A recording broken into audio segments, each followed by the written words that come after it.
So hey, Storm Freaks, it's Phil. What a week we had. Chasing storms, getting chased by tornadoes out in the Great Plains. It was a great week. We're going to be hitting some of the stories, photos, videos of our trip this past week, all on episode 211 of Stormfront Freaks Live! Going green. Greenwich. Saddle them up. You got it, boss.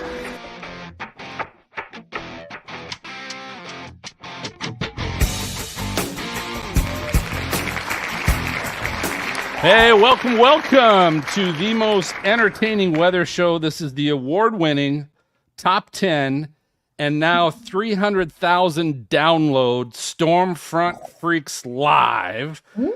So hey, welcome to the show. So we just had that happen while we were out chasing last week. 300,000 downloads. Nice. So congratulations, Nice. everybody. But this is all brought to you by our friends at Windstorm Products. So it's obviously that time of year. It's hurricane season. Just officially, unofficially, June 1st just kind of got rolling. And if you're concerned about your coastal property's resilience, look no further than Windstorm Products, because their specialized exterior solutions fortify homes and businesses against the elements. So just visit windstormproducts.com and you can fortify your space before things get crazy. So do that today. Thanks to all of our Patreon teammates. We usually get them scrolling across the bottom of the screen. You see them right now. Especially, we've got new Blizzard teammate Vince Walty is a Patreon Nice. teammate. Yeah, Vince. Right. And also EF5 teammate Green Frogger just joined us as well. But you can join our team as well as get access to view special messages in our exclusive Facebook group that includes over 50 of our past guests, our co-hosts, and of course our Patreon team. We also have tiers that include exclusive merchandise. You can help support our show and join the team for as little as $5 a month. And you can find out how at stormfrontfreaks.com. But the other thing I want to share tonight, folks, is on occasion, like I don't know when this is going to happen. No one knows when this is going to happen, but we do little prize giveaways from time to time with our EF5 level and hurricane level Patreon team, right? That's one of the benefits of being in one of those two tiers. And so tonight at the end of the show, we're going to be doing a drawing of with all of those Patreon members in a hat, and we're basically going to pull a name out of the hat. And here's what they're going to get, guys. This is our special exclusive Chase Week package giveaway. Number one, they're going to get the Stormfront Freaks Orange Crush Matchbox car. That's worth it right there. It's been autographed.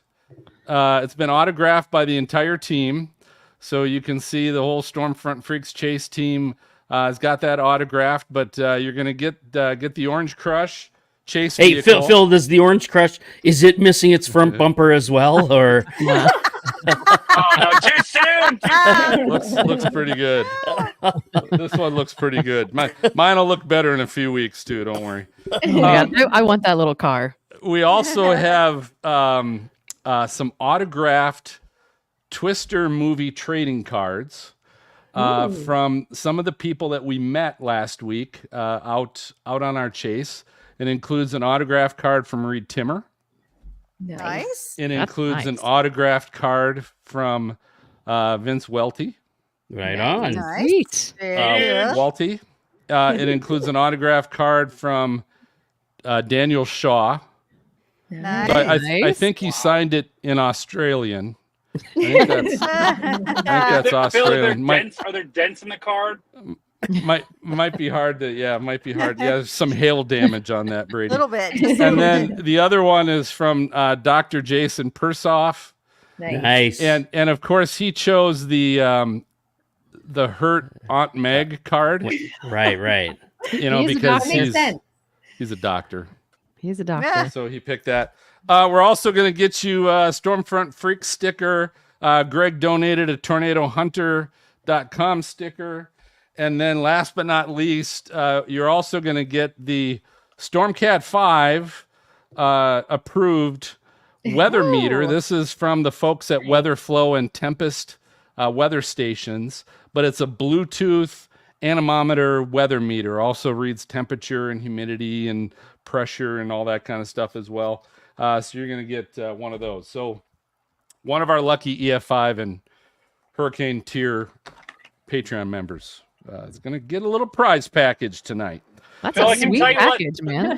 The wind Yeah, it meter is. works. I blew into it the other night and I got to 30 miles an hour, about blew a lung, so it works. That doesn't surprise me at all. Yeah, I figure you might blow along just going live, Brady.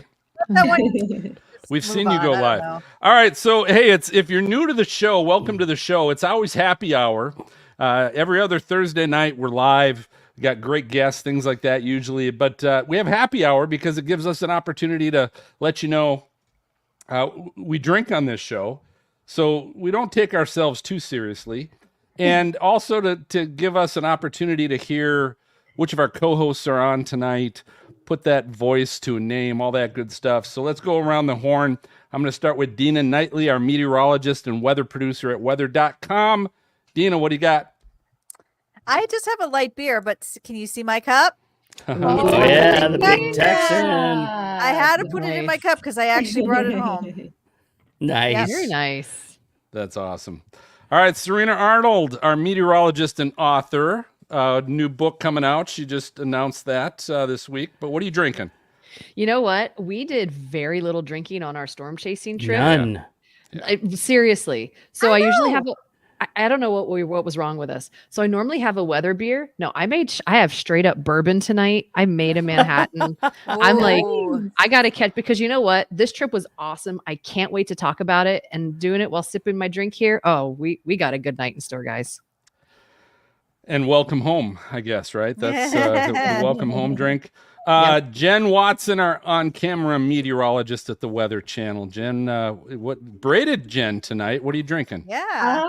Well, so I was gonna actually have some alcohol. I feel like I influenced everyone. No, I just got something hot today, but it says "Kiss today, hello." Aw. That's beautiful. Mwah. Move So, your, if you can, move your microphone a little closer to you as well. Okay. So we get you a little better, or just double check that it's working. Brady Harris, our meteorologist and Outbreak host, who's driving home from a hockey game fight, I guess.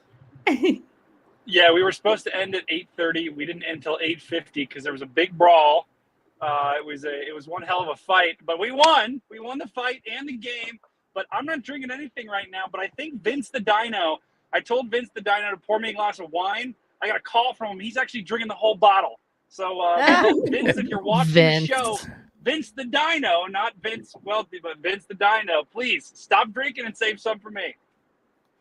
I'm just glad I see all your teeth because obviously this brawl wasn't with you. Good point. Oh, well, yeah. Things got interesting. I wouldn't say if I was involved or not. All right, Greg Johnson, our storm chaser and photographer, Mr. Johnson. Well, after 5 weeks on the road, Phil, That's a great I got voice you got. I got a little bit of a cold, and so I'm drinking Canadian whiskey. I'm back home, and I echo what Serena was saying. I can't wait to talk about tonight and make fun of all you guys, and it's going to be a good show. Well, I'll tell you what, let's go ahead and get started. I know we also have a couple special guests we're going to be bringing in here shortly as well, but let's talk about the first thing I just want to bring up is how we felt that this last week in May, early part of first week of June, what that looked like in the forecast models and how that all looked and what everyone's thoughts were going into the week. Look like crap. It was nothing I was on the picking- maps. Yeah, I was picking tourist locations I was interested in seeing in the Midwest. Yeah, I remember that.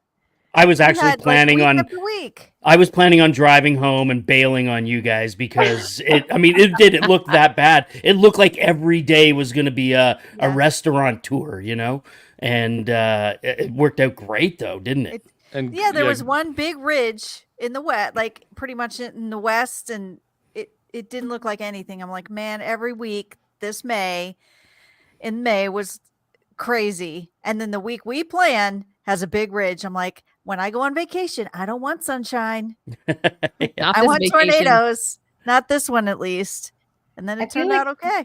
Phil made us feel better. He said May is going to May, and he never stopped saying that. Like that was Phil's motto. And he was right.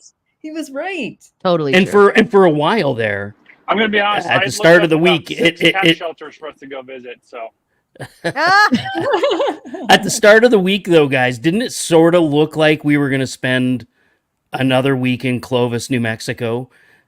There possibly. there was some chances, and I was like, oh, for the love of God, please not. Like, I don't. Can we not do Clovis? But we did do Lubbock again. Yeah. We Lubbock did. In the same extensively. hotel. Oh my God, I know that corner of Lubbock very well now. Hmm. All right, so it ended up right. We're fortunate. It working. really turned out. I think of the 5 days we were chasing, 3 ended up being SPC enhanced risk days, Yep. and 2 of them slight Yeah. risk days. And obviously, we just said like none of us were probably expecting that a week out. But so that the challenge became getting everybody there. So other than Greg and Leah, who were already down there, and then of course I drove. The rest of you flew in. So let's talk about that Tuesday flight day and became a Wednesday flight day for one of you. Oh my But God. what happened? I'll start this because I got out. Well, Jen left first, like really early. Then I left From Atlanta, right? Mhm. Atlanta, and I did make it to Dallas, but then everything was delayed, and I knew I had the same connecting flight to Lubbock as Serena, and then I looked up her flight, and I'm like, oh man, that's super late. It's going to miss the connection. But then everything was late, but there were so many people in the airport, and I thought, and in my mind, I'm going through 100 different scenarios. I'm like, do I take this flight if it goes? Because they actually canceled one of mine and rebooked me. And I hadn't even, like, Yeah. they just texted me and rebooked me. They rebooked like, me do for I- the next day. They Yeah. rebooked you same day. They rebooked me next day. I was like, And, And and let's I'm not- like, what do I let's- do? Do I leave and like leave Serena? And then I'm like, I'm not leaving Serena. You know, I'm like, or do we like maybe I just wait for her and we get a different car? Like I just wasn't gonna go without her. And Dina, then I let's was not thinking- lose sight. Let's not lose sight of why everything was delayed. Oh, the Everything weather was delayed horrible. because this massive MCS storm system rolled through Dallas and then eventually through Houston and then down into the Yep. Gulf of Mexico. And so this incredible storm chasing trip got off to a rocky start because of a storm. Awful. Yes. So the whole thing is like Serena finally landed and then spent at least a half an hour on the tarmac waiting for a spot. And I'm like, "Hurry, we could make this flight. We could make this flight. And then we knew Jen hadn't even left and Jen left first. I mean, it was a mess. So, I mean, somebody take it away. I'm not going to give the whole thing out right now. So, I can add into it a little bit. So I knew, so we originally were going to fly into Kansas City. And then we were all like messaging each other and we're like, or do we agree on Lubbock? We think Lubbock is the best spot, which it was. And when I rebooked my flight, I was looking at the models and it did forecast that MCS to go through. It did. And I was like, I'm going to get the earliest flight out, 6:30. I'm going to beat the MCS. Everything's going to be great.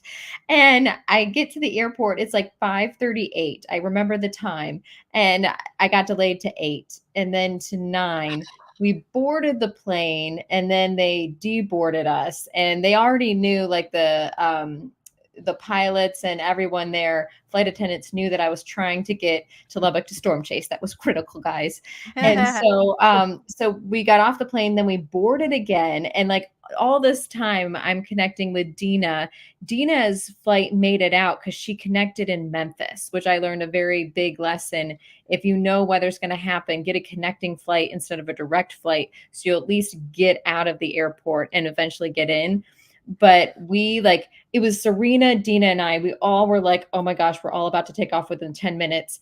And we pushed back from the gate the second time on the plane. And then the pilot gets on and he's like, so yeah, there's another ground delay in Dallas and we're not taking off. And he's like, it's just not our day. And so we deboarded again. And I mean, we waited, they finally pushed our flight back from 2 to 3 o'clock. Originally it was supposed to be 6:30 and then they canceled it. And so like I'm in line trying to like figure out, I'm calling Southwest, doing all the things, trying to actually get in that day. And it didn't happen. I couldn't get there. Believe how delayed you got, and you left before any of us. I know. I was like, guys, I'm going to be the first one there. It's going to be amazing. And yeah. Yeah. I've never heard of someone having a lousier travel day, like getting on the plane and off it twice. Like, what a tease. Bill, is there any chance that either Delta or Southwest would potentially at some point sponsor this show? I mean, I can't say, I can't forecast the future, but if you need to say something, help yourself. Well, I'm just going to say that it seemed like there was a lot of opportunities to get people at least closer. And, Dallas was one spot that got hit, but I mean, fly into Oklahoma City, find some other way to get somebody there. I mean, there's lots of, there's like 90,000 flights a day in the United States. Come on. Well, and you would think that too. And the fact is, like, the gate across from us was another flight that was supposed to take off at 8:00 in the morning to Dallas as well. And they canceled both flights the same time. So it's like the herds of people going to like the counter, and my ticket was locked. So I could only change it at the airport unless I buy a separate ticket and just take the points, which then I did try to do. And then I couldn't get the seats because everyone's doing the exact same thing I was. So it was crazy, but I made it. So bad. No. And so then Dina and I, so we get to Dallas. And so I was pushed to a next day Lubbock flight. I'm hoping I could stand by on hers, but it doesn't like that one's going to go. And Dina and I look at each other and we're like, that's it. We're driving to Lubbock. So Dina and I rented a car and did the 5-hour drive from Dallas to Lubbock. Which is so crazy. After that, and Serena, you already were on 2 flights. Like, you were doing 2 connections. You had 3 flights to begin with. You had the connections from hell. Yeah. Oh my gosh. And then drive, what is it, 5.5 hours? Yeah, well, Dina and I did a little chasing on the way. It was all right. We made the best of it. We had a good time. We figured, the storms were coming out of Dallas, moving east toward Dallas, or from Lubbock to Dallas. So I thought, screw it. Maybe we'll meet in the middle, make something out of this, because I didn't want to leave without her. And then all of a sudden, my flight to Lubbock got delayed again, and they said something about a seat was broken, and I'm like, I got on there and I kicked the shit out of that thing, just to delay it. I didn't, of course. But I was like, come on, Serena, just make it. And then when we sat there, even the people in the boarding area, I started talking to and finally Serena came up and showed up, and they're like, oh, your friend made it. And I'm like, let's just get a car. Forget it, because we could sit around for another hour or two and waste our time, or just go get a car. And then let's find out from Brady too. So Brady didn't have the Dallas connecting flight. He had the Houston connecting flight. And you got out of there before that storm came through, didn't you? I thought maybe. No, not even close. He got out onto the runway. It all started in Columbus. I was supposed to leave at 6:45. We didn't leave until 7:45 because the pilot or engineer unplugged something from the plane and then couldn't get it plugged back in, which I was like, I don't know if I'm playing if we can't get it plugged back in. But he goes and it takes an hour. So I was originally supposed to be on a connection at 9:30. I had to switch to 12 o'clock because we were delayed, of course. But so then I'm like, okay, I'm watching the MCS come down. It hits Houston. I remember Greg saying, oh, you should be fine. And I was like, yeah, I think I should be fine, because it was in Houston, it was in Dallas at 9 a.m. So I'm like, okay, this thing's got 280 miles to go. And so I'm like, it's getting closer and closer and closer to the time. The storm's starting to move faster and faster and faster. And then it's 12. Our pilots are nowhere. Right? They're coming from a flight from Mexico, and it takes them an hour to get through customs. And I'm like, can't we just let the pilots go? Why are we making them wait in the line that everyone else is waiting in? So the pilots don't get there till 12:50. We don't get on the plane until 1:20. And finally we're on the runway, and there's about 20 other planes on the runway because the storm was so close at that point, you could only take off in one direction. They couldn't. There was a storm that formed off. Oh, wow.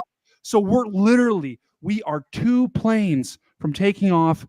Boom. Shut down the runway. We're stuck in the plane for 2 hours. It's 90-mile-an-hour winds outside. And then, and finally, after 2 hours of in a hurricane, I'm like, oh, thank God we're going to take off. Nope. They send us back. They send all the planes back to the thing. They unload us, That's deboard us. awful. We don't get back on the plane until 7. We take Wow. off. We get to Lubbock by 8, and then we get to Lubbock, and there's no one there to let us off. So we wait on the plane for another hour. I don't get off the No. plane. I see Phil by I didn't 9:30, and remember we're that in part. BJ's drinking a beer by 10. So And Phil, you know, I really wish Brady would have did a screenshot. He texted me and said, "Do you think I'm gonna be able to take off before this storm gets here?" And I sent him a message saying, "Oh, no problem, no problem at all. It's like an hour away. You got no problem at all." oh, I literally thought the same thing. I'm like, oh, dude, we're fine. And then nope. Brady, All right, I've well- never heard your story before, like the whole It's story, terrible. because we were texting back and forth. But like, Yeah, Oh my everybody God. sucked. Everybody that flew, Yeah. all those stories sucked. So I'll tell you what, we've got some special guests. So number one, we got Dan Wallace, who's one of our friends of the show, VIP, Patreon member, but he's been chasing with us now the last few years and was with us. So Dan, welcome to the show. Thanks for having me. Yep, there we go. Yeah, And then I'm that's gonna bring- that dry sense of humor I love Yeah. right there. I'm gonna bring in another before we start getting into our chases and our stories of the chases. I'm gonna bring in a couple of folks to add to our peanut gallery tonight. Both of them we actually met out on the chase, had a chance to spend some time with them. One of them is Stormchaser Vince Walty. So Vince, thanks for being able to come on. It's good having you. Yeah, it's good to be here again, Phil. A little late Maybe. notice, but that's okay. I dropped everything I was doing, which was absolutely nothing, and I'm here now. And Vince, what is it? ChaseTheStorms.net? Is that Close. It's seethestorm.net. Oh, but See the that's Storm. Like the same thing. I'll probably get Chase the Storm too, you know, just to avoid okay? all that. confusion. SeeTheStorms.net. Vince, Damn I'm it. sorry. I already got it. Sorry. All right, and then the That's other okay. special guest that we had a chance to spend some time with, and we've had on the show before as well, from Australia, is Daniel Shaw. So Daniel, welcome to the show Hey. tonight. Hello. Oh, sorry. G'day. How you going, guys? G'day. From US 81, just north of Kansas. I've green screened in the moving car, and the sunlight has been controlled. All this, no. This is all fake. I'm not I'm surprised. not actually Amazing. driving. See, look. Oh, sorry, I I may or may not be driving. And hello, everyone. Well, good. Well, you guys, as we go through our stories or whatever, feel free to chime in. I know there were a couple days that we had a chance to see you guys and hang out a little bit, but I'm gonna kind of open it up. You guys want to go day by day? Do you want to kind of start touching on the big things? What do you guys want to do? let's talk about the tornado emergency. And Vince, you're the one that caught the epic supercell. Like, we were all trying to get there in rush hour traffic. But, well, actually, we'll break down the forecast first. And then, Vince, I want to know where you went and where you traveled. But what was going on for that first day is we had a boundary that was pushing south from earlier convection. And SPC, all the local forecast offices, they were all being like, the boundary is what's going to trigger. We all knew that too as meteorologists. So it was just farther south than I think some of us were expecting, like down by Midland. And so we're like, do we go that far south? Because there's still a threat up north. But, you know, we traveled, we paused at, we drove south from Lubbock. We stopped at a town that was an S town name. I forget the town, Seminole, maybe. And then we continued to drive to catch the Midland tornado, which while we were driving to try and catch it, it's going on like 5 o'clock and rush hour. We're hitting stoplights. The tornado was already ongoing and it turned into a tornado emergency where there are actually 2 landspout tornadoes at the airport, which wasn't even the main tornado, but we were there. We see Vince going by, so we knew we were in the right place. But like, Vince, we ended up going around, Odessa.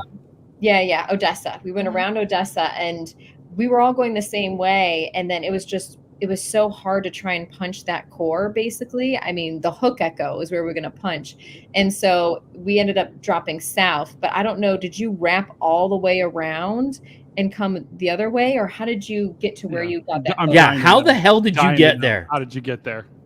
So when you guys pulled over And Greg, was just like, "Oh, you gotta go, we gotta go," and I'm just like, "Oh shit, we gotta go." So, you guys pulled over, which made sense, and I was about to pull over, and I'm like, "Oh, we'll go and we'll see how big the hail is." Like, I try to stay out of this big stuff. Like, I'm not all for destroying my vehicle unless it's like huge wedge right there and it's worth it.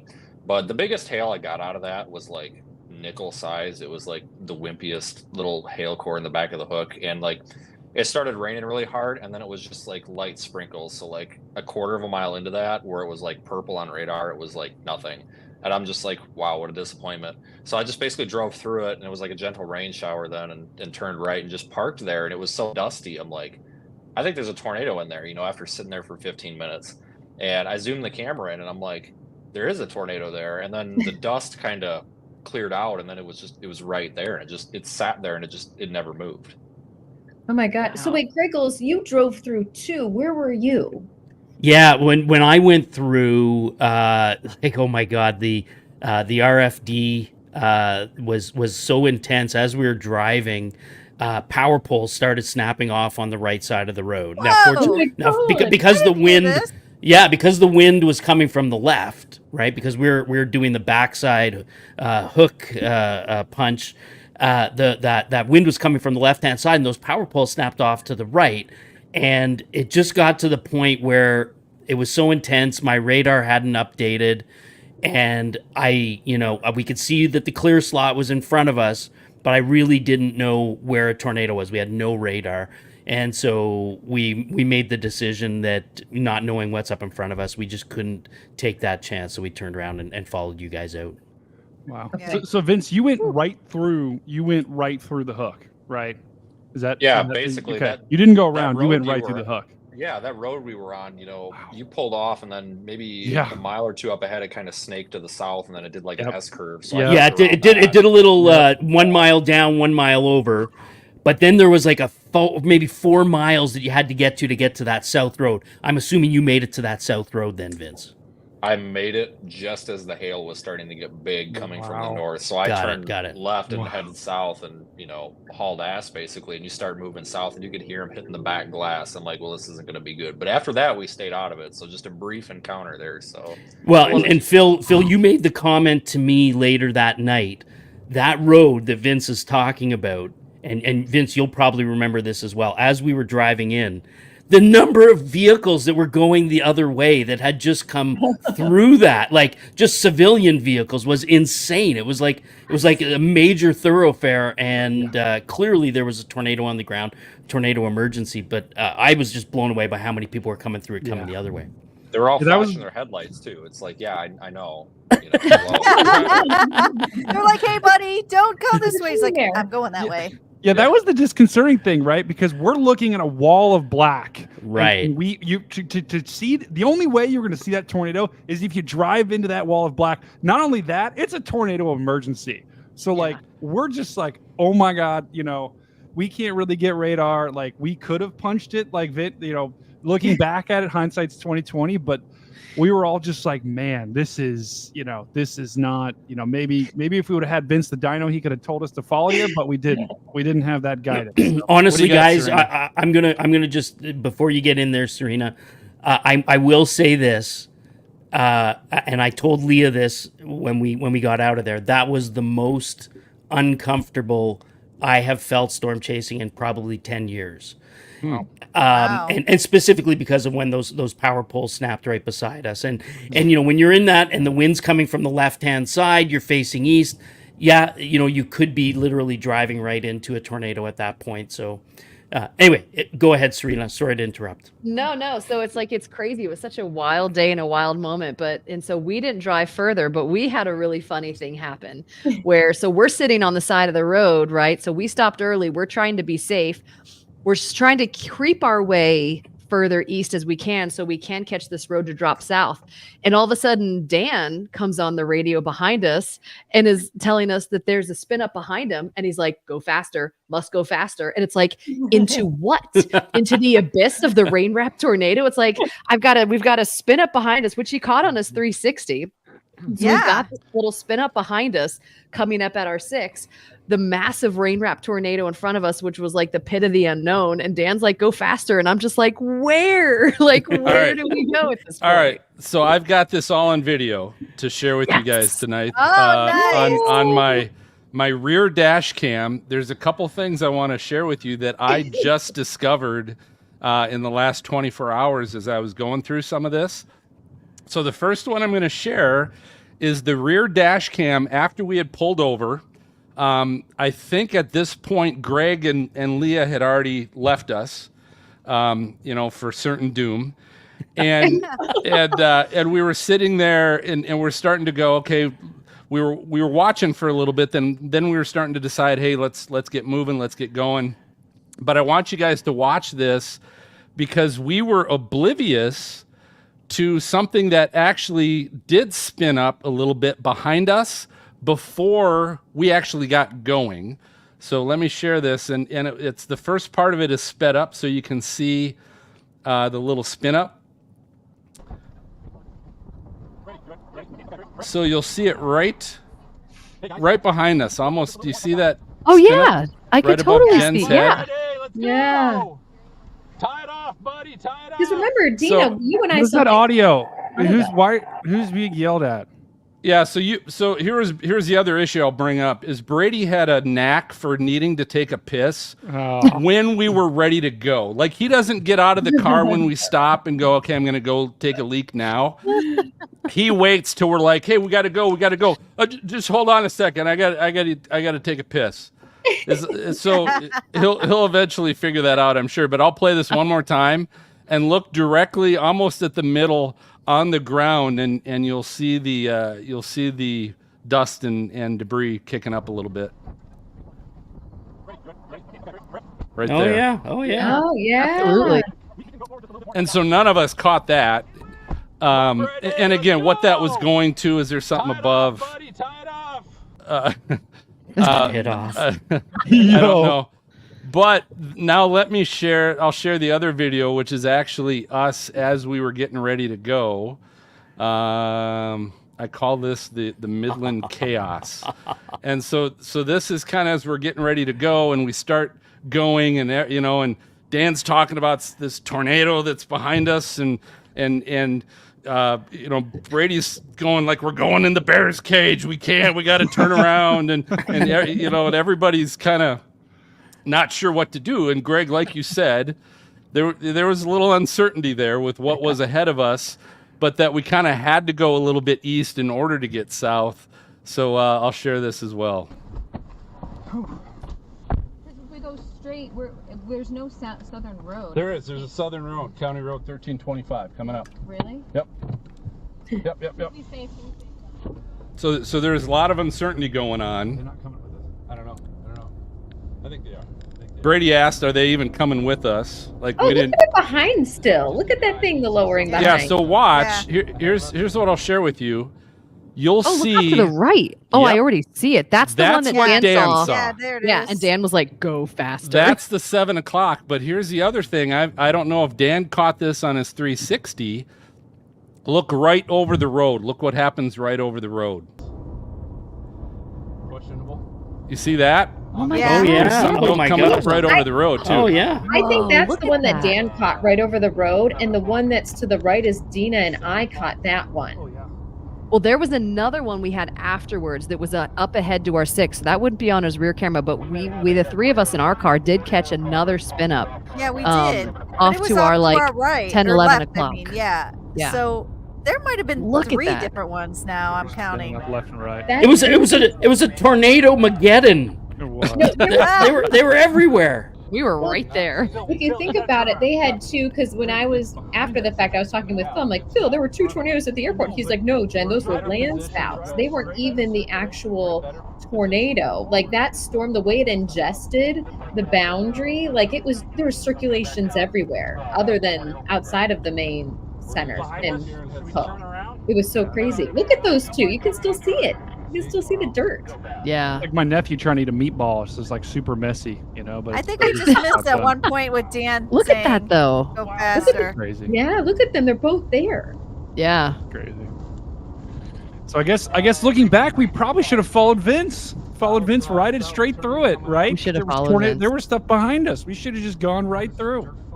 Nope. That's Yeah. Go a little further. That's not what we want. Oh my gosh. It's just so But Phil, crazy. have we talked about the dirt road yet? Do we want to talk about No, that? so that'll be next. There's a Okay. couple other videos here I'm going to show you. So that was that was kind of the chaos of getting going and all of that.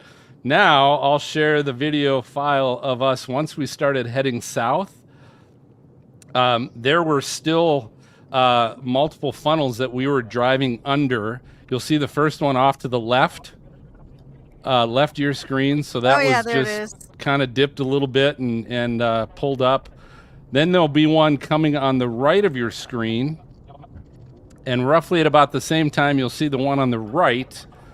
Another one kind of dips down almost right above us. You can start to see it now. But you can see the one off to the right a little bit. Oh, yeah. And so, they're just kind of there and then kind of fall apart a little bit. And they never made it to the ground. Down, yeah. But yeah, we went right under those. Jeez. There was a lot of that kind of stuff. I mean, Dina got a great picture of a spin up that had a super clear vortice right through the middle of it. It was awesome. Really great capture. Another one of the many ones from this day. And I'll say too that I sped up that video just so you could see the rotation a little bit better. We weren't driving that fast. We were not. Well, maybe when we see the next one, we'll see. Okay, so here's the next one. Oh, this is gonna be good. This is the one I've been waiting for. Okay, so we got south, and then we actually pulled over for a little bit, and we're watching it, and I think that's when Bryant got some drone footage of a funnel, and we decided, hey, we better keep going south because that hail core was coming, and we're going to need to get west too because it was, Brady had pointed out it was kind of back building a little bit to the west, and so we needed to get out west. So we eventually needed to go west. Well, the only route to go west was a gravel road off of that road we were on, and while we were on that gravel road, you'll see in a moment here we met some cows. And then we met a Texas-sized pothole. Stopping. There's cows. We got cows. I remember thinking, get out of the freaking way. There's a tornado behind us. I'm going to aim my words pretty quick. It's back to our right. It's not directly to our right. No, I'm staring I love that you guys are I love arguing. hearing you two going at it all the time. It's funny. Right. There's a lot of circulation stuff going on. Come on. Oh,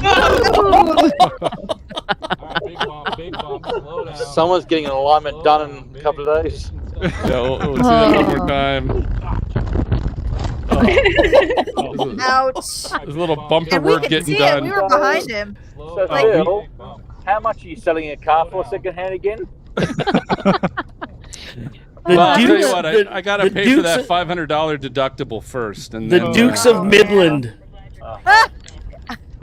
Phil, am I So- going to get a call from the He's got insurance your car. company as like a witness? Or hopefully you put an alias for my name. No, yeah, I said who was in the drive, who was riding with you? I said Stormcat 5. Fantastic. So yeah, so they'll be reaching out. But shady listen, at all. I want you guys to listen to what Serena said on the radio right after that.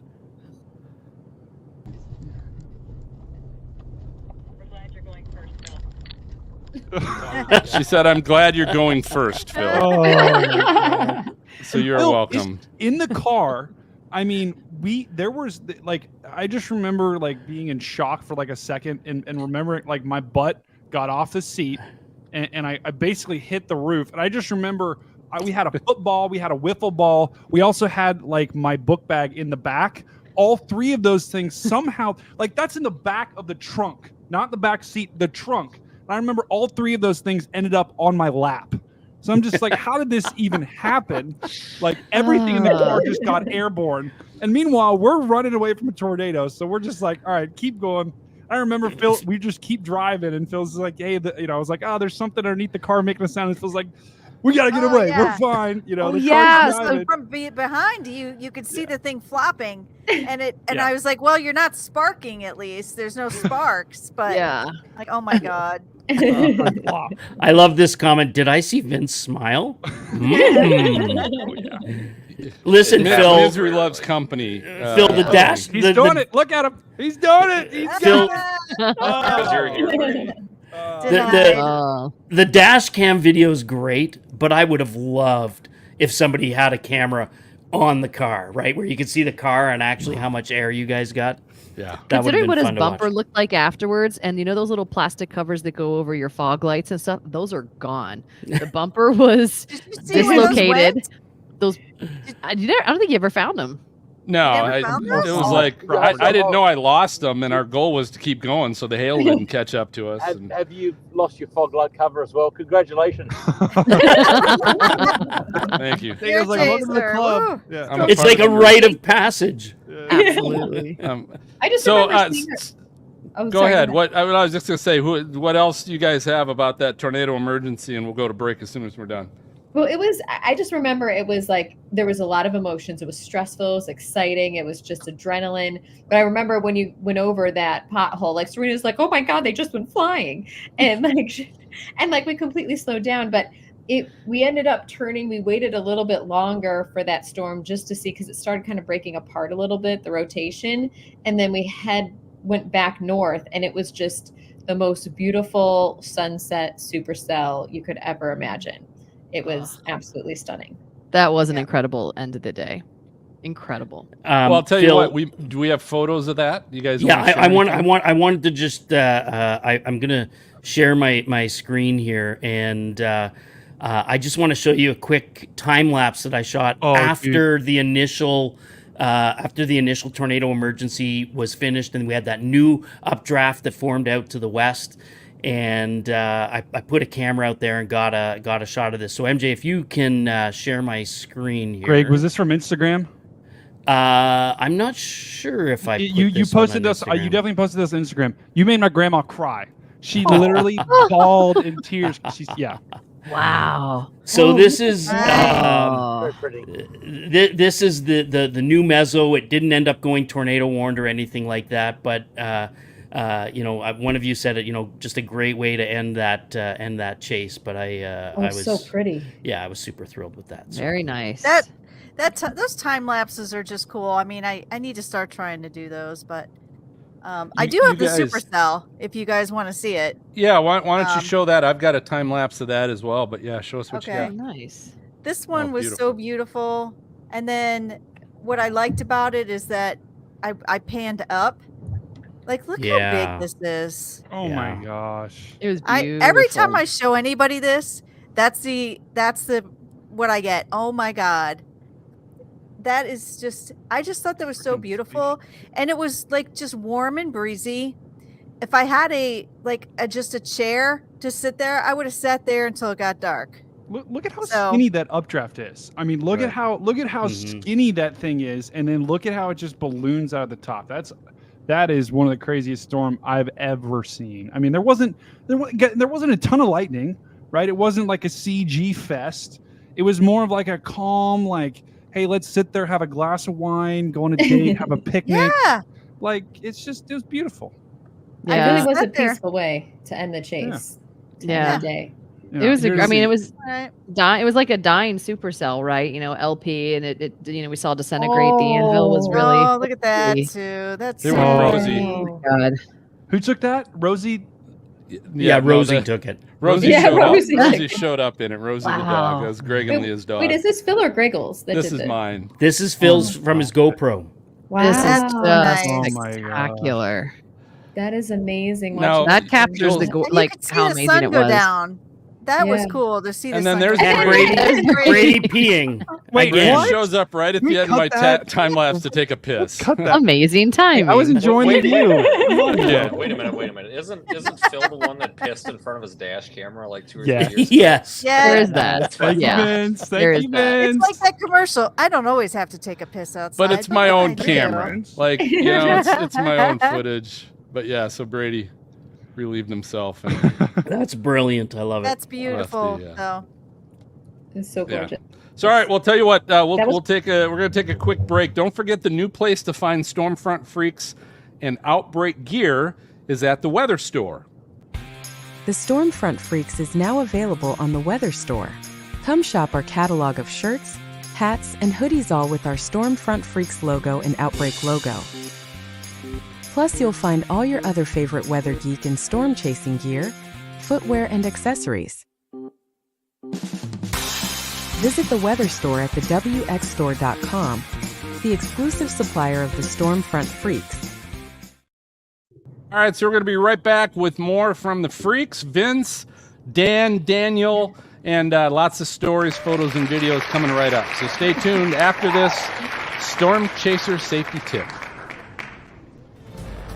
It's time for this edition of Stormfront Freaks podcast, Stormchaser safety tip.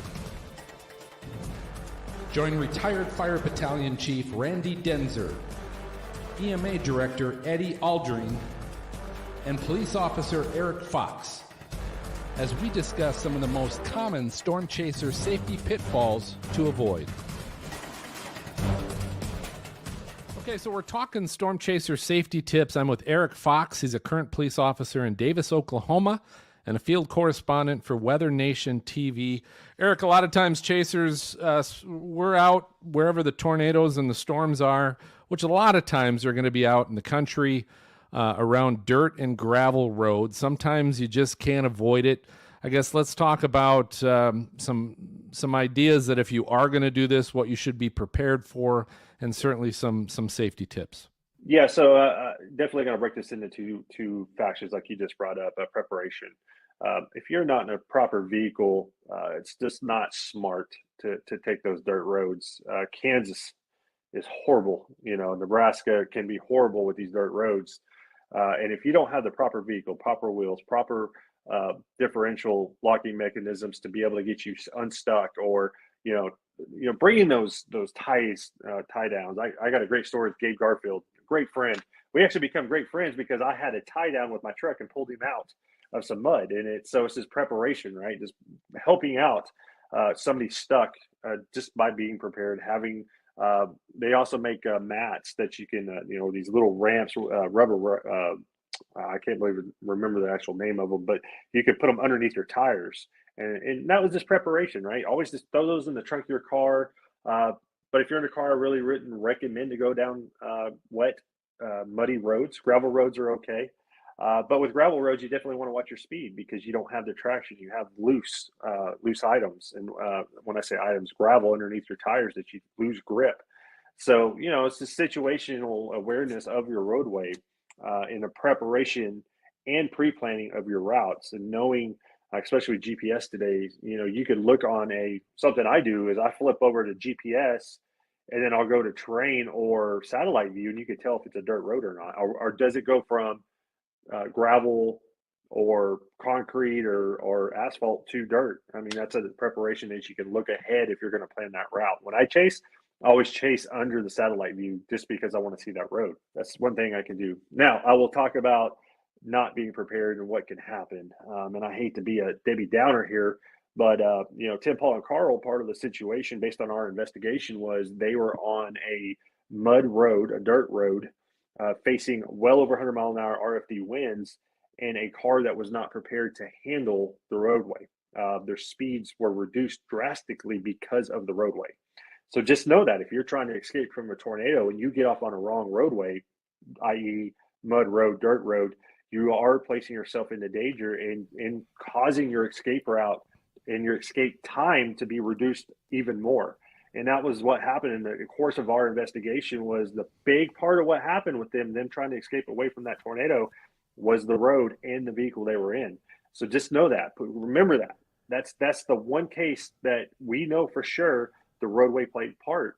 Yeah, Eric, there's been a lot of times that while chasing, I've been on a dirt road, but I always try to avoid when it's raining. But I've been on a dirt road and it started raining, and there have been times that I've actually just turned around because I'm like, I'm not going to be on a paved road for a while. I'm just going to head back so I can get back on a paved road. So good stuff. Thanks, Eric.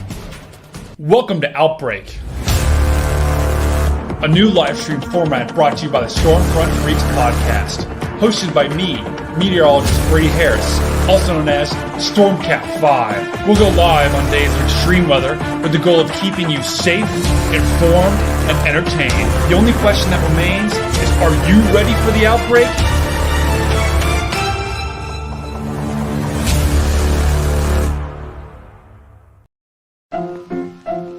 Let's all go to the lobby. Let's all go to the lobby. Let's all go to the lobby to get ourselves a treat. Delicious things to eat. The popcorn can't be beat. The sparkling drinks are just dandy. The chocolate bars and the candy. So let's all go to the lobby to get ourselves a treat. Let's all go to the lobby to get ourselves a treat. All right, so welcome back. We're enjoying some great stories and great photos and videos of our chase trip.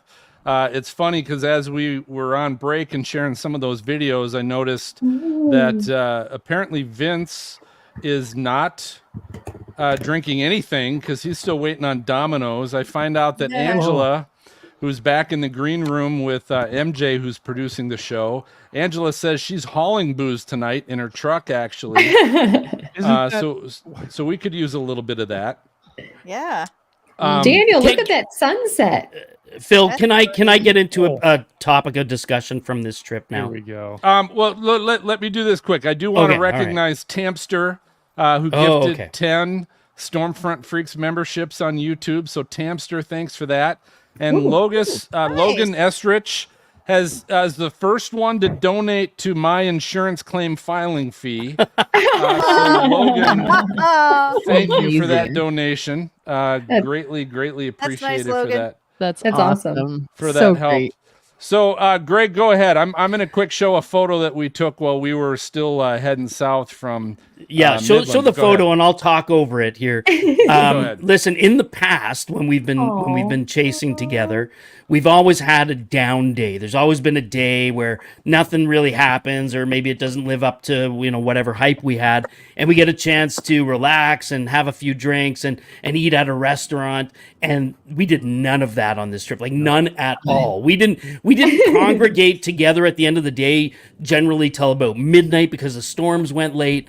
And I'm not going to lie, guys, I'm kind of disappointed we had so much bad weather because I really missed that part of this trip. And, come on. You were the one that said you were about to leave and head back to Canada because the week didn't look exciting. You were going to ditch us. What are you talking about? Listen, I think we all agreed in the past. We've loved those moments. And really, the only night we did that was at the Best Western one night. And we were all like, cheers. I'm going to go to bed in 5 minutes. So, I did miss that. I don't know about you. What did you guys think? No, I agree completely. Like, it's just so much fun because it's like people don't realize. I mean, we do this podcast together too, but you guys are like a second family in a lot of ways. And we've done this, 3 years in a row now. And it is so fun to have that connection time and sit and chat and go through our pictures and ooh and ah over it together. And we didn't have that opportunity this trip. And so that was, that was unfortunate. Nah, it was Nutter Butters, Oreos, and whatever we could scavenge at the gas Brady station. going, anybody want a double stuff? And since we've got Daniel on the show tonight, now Daniel and I have known each other for, I think, probably damn near 10 years or more now. Hey, Daniel, at this point? More. Yeah. And it always blows me away when you're storm chasing. We'll be on some random dirt road in West Texas. The closest populated place is 30 miles away. And there's no other cars around, and all of a sudden in the distance you hear the rumble of a vehicle on the dirt road, and somebody rolls up who lives on a different continent, and we all end up at the same place at the same time. And Vince and Daniel, we had that experience on the last day of our chase this year, where we all ended up at this one corner, and I imagine the locals thought we were all insane. Yeah, but the best thing is, when I rock up or turn up, you're like, oh, God, no. It's like, how do I escape? So let's talk about the Friday night that we had the awesome lightning show. Yeah. Greg, I'm sure you've got a great. We ran into Vince again that night as well, Vince, and but I'll tell you what, I got some of the best lightning shots I have ever gotten that night, and the interesting thing, very cool. with these, there's 3 of the big ones I'll share. There's this one, this one, and then this one I shared with Vince, which was right over his chase vehicle. That's epic. That's awesome. But that was a great night. And the thing I'll share, and I'll cover this in our weather resources segment later on, this was all done on an iPhone. All those shots were taken on an iPhone with a lightning trigger app. And so this is why, for those of you that want to know, be on the lookout on eBay, because there will be a Lightning Trigger 4 on sale. If you have a DSLR camera and you want a lightning trigger for your camera, I will have one available probably in the next 24 hours. Whoa. I'm done. I am now done with my DSLR, Greg. I brought it specifically probably just to try and get some lightning shots, and the amount of time it takes to set that up and get it. When I realized I can get some pretty good shots that are good enough for me. These aren't, high quality. I'm not going to enter them into any contest. They're not Greg level. No. They're not, but I'm okay with that. Like, for the amount of time it took me to do that, I'm way okay with that. And the reality is, Phil, that you're going to be posting them on Facebook, and they're going to be great, and everyone's going to love them just like they did tonight. They're beautiful. And that's awesome. Yeah. I've got a couple. I've got a couple Greg. here. I was just going to say I've got a couple here to show as well, MJ. This first one is a picture of Brady. Oh, CG! Oh, yeah. We're going to use that as a was profile pic or something. Yeah, and what was so cool about that evening there was that the lightning was almost predictable. You knew where it was going to be, and so we were able to run out there. And I got this with Phil with the lightning horn, which I thought was pretty good. He was just off on the left side of my screen. And now this one is I actually put a composition of 3 lightning. So Serena, while you were standing out there holding your book, the hurricane story, there was actually 3 bolts in 3 separate shots right behind you. So I put a few of those together. But it was a really great. Go back. The silhouette one was amazing. Yeah, so I love that one of Phil. Go back to the Serena one real quick, Greg. Go back to the Serena one real quick. Yeah, okay, yeah, sure. You're definitely in there. So the craziest thing about this one, this photo and the photo that I was in, literally was like 30 seconds apart. Like Greg just said, "Hey, go stand out in this field." And normally you'd have to really try hard to get a shot like that. I was out there for 10 seconds. Greg took 1 photo, and that was it. And then he's like, all right, next one. Serena goes out. She takes like 1 photo, and that was it. It was the amount of light. The storm was crapping lightning. I don't know if it was. That's a great way to describe it. Yeah. It was a very prolific lightning storm. And as I said to you guys that night, and Daniel, one of the world's greatest storm photographers, you'll agree with this. Those don't happen all the time. We sat on that road for a good 2 hours as those storms barely moved as they went past us, and they were dropping lightning. That just doesn't happen every storm chase. Slow moving photogenic storms with great lightning and great lighting, both of not lightning and lightning, are rare. Normally it goes through, sometimes the score line will go through, get amble crawlers. I haven't seen a good storm with amble crawlers this year. We had some stuff the other day, but we've been lacking some really great lightning, and there's some. They're wonderful. It's wonderful when communities aren't impacted and we can just enjoy the storms where it doesn't harm a soul, and we can be there with our friends. That's what makes storm chasing amazing. But of course, we get what we get. We're there every day. Lovely sunset tonight. It's going down, so it looks so gorgeous, Daniel. And I do have to say, before North Kansas. Oh, yay! You know what? I stayed at a wonderful sleep inn in Norton, Kansas, guys. If you're ever there chasing, the sleep in's great. But I do have to say, we were following some storms before that amazing lightning storm, and we got some great shots. But then it was Serena who was like, let's go north. I think we should go north. And so we all decided to go north. And then we were on the best road. Like, it couldn't have been a better road that was close enough to like see it and be right there, but not too close where we would have to find a southern road. I mean, we were set up perfectly, and it was so close to producing a tornado, so close. It didn't do it, but it was just, we got those gorgeous shots, and then, the lightning was stunning. Yeah, that was a cool storm, right? Because we were on some of the southern ones; they weren't doing much, and so I pulled up some forecast model runs. I've lived in Colorado 3 different times in my life. I'm super familiar with the roads out there, and I'm watching the models and looking, and I'm like, you know what? I'd like to say it was skill. It was complete freaking dumb freaking luck, right? Like I wish I could say I knew what I was doing, but I It was didn't. skill. But it was Let's like, go. let's, and I went to Phil and I'm like, hey, like, what do you think about this option? And it was like a unanimous, like, we're all going. And it turned out so awesome. And going back to like what Phil talked about when we kind of entered this subject was the lightning. I have never seen a storm in my life that has produced so much U-shaped lightning, like cloud to cloud lightning that never touched the ground, became incredibly close. I have 100 photos from that day. I've got like 3 maybe good CGs. I have like 100 photos of this cloud to cloud lightning, these U's, these big arcing bolts that come so close to the ground and never touch it. And I need to go find a lightning expert because I do not understand why that happened. And it was one of the coolest things I've ever seen. That's awesome. Serena, do you have some to share, those photos? Let me see if I do. I probably Do don't. that on while Brady shares something. And Yeah. and while Yeah, Serena let me pulls see what I up, can find. The craziest thing, and let me go ahead and pull this screen in. Just gotta find it here. That's the wrong screen. Hold on. I've got a video here that is basically because what happened when we were ending the night was there was basically a huge wall cloud off to our left as we were just trying to drive home. And I don't know, Vince, if you saw that, because you remember, didn't you go north? Because we were with Vince along that road, seeing the unbelievable CG lightning, and then we're like, okay, hey, we're gonna get out of here because the storm isn't really producing anything, but has some unbelievable lightning. But then we both went north, and as we went north, off to our left was this giant wall cloud, and I was scared it was going to drop a tornado. And so this is us just driving north, and it was just, there was an unbelievable amount of lightning.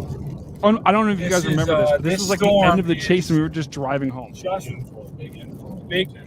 I was Brady. I had my iPad over my shoulder. Remember that? And I was going to be taking video, or my camera, one of the two.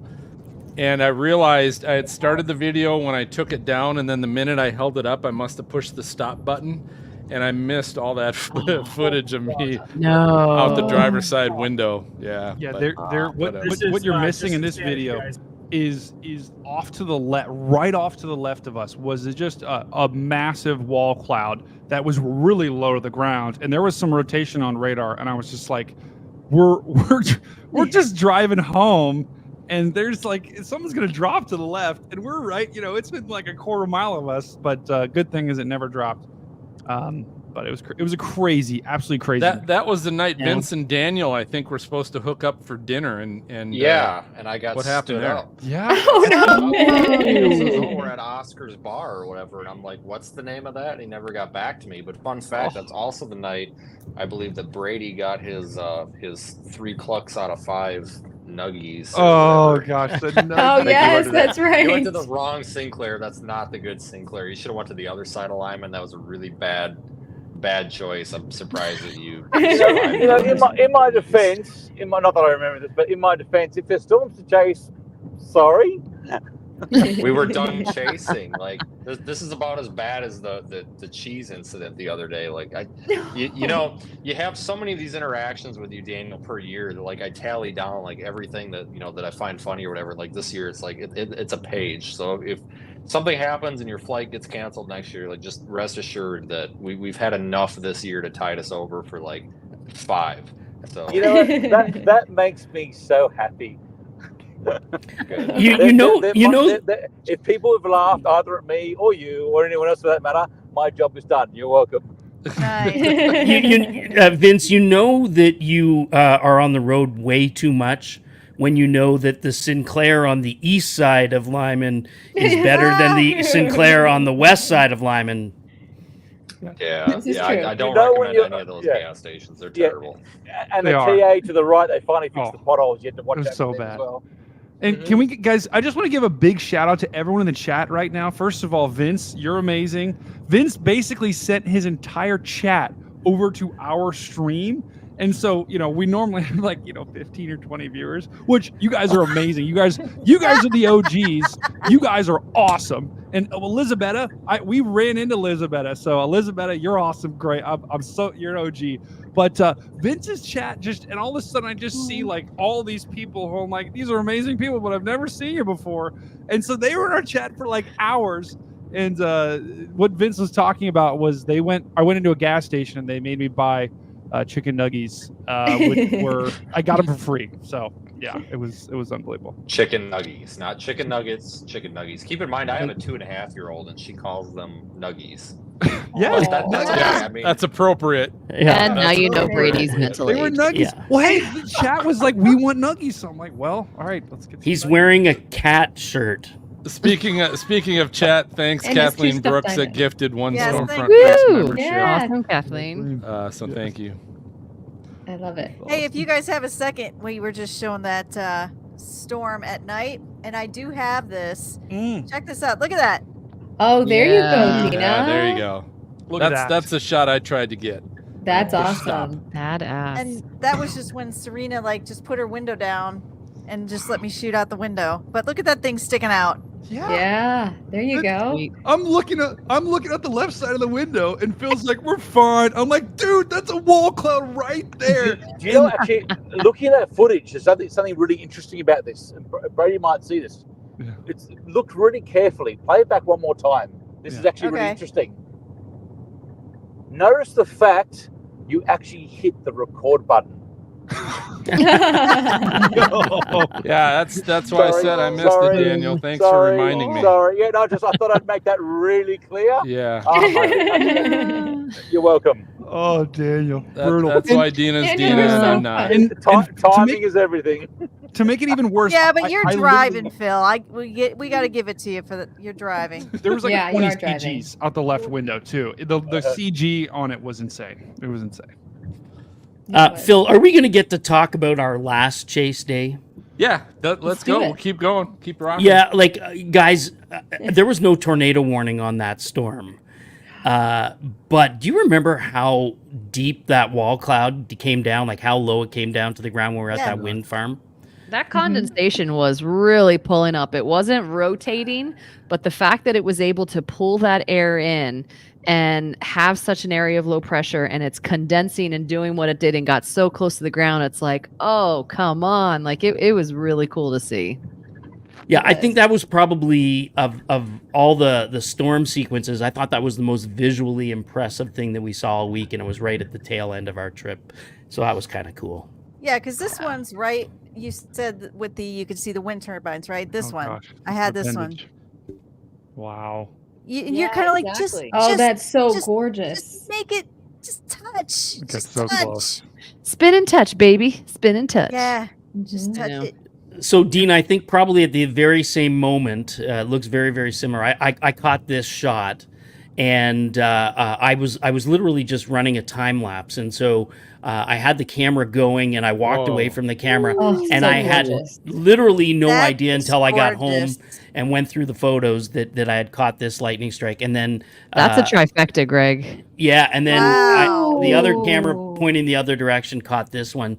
And so amazing. And how did again, how did you not know this happened? I was telling you, I was screaming it every time it hit the ground. Yes, I was trying to help you out. Come on. But again, I want to throw it back to Daniel for a minute. Daniel, you said that we haven't had a ton of really great, clear lightning situations, but when you have the opportunity and you get a photo like this and you look at it even on the back of the camera and you go in, you zoom in, and you verify that you're in focus. Yeah, it's in focus. I mean, those moments, for me, this is as good as a tornado for me. And can I add? And the lead up to it, it's when you know it's happening. You got storm structure, and then you find this dirt road or side road that has no power lines. You see your friends line up from Australia, Paris, New York City, Canada, maybe. That was a joke. Sorry. And you see all your friends, and you can see on everyone's faces, oh my God, it's happening. You've got the structure, you got the road, you're in a safe spot, you get your tripod out, the conditions are right.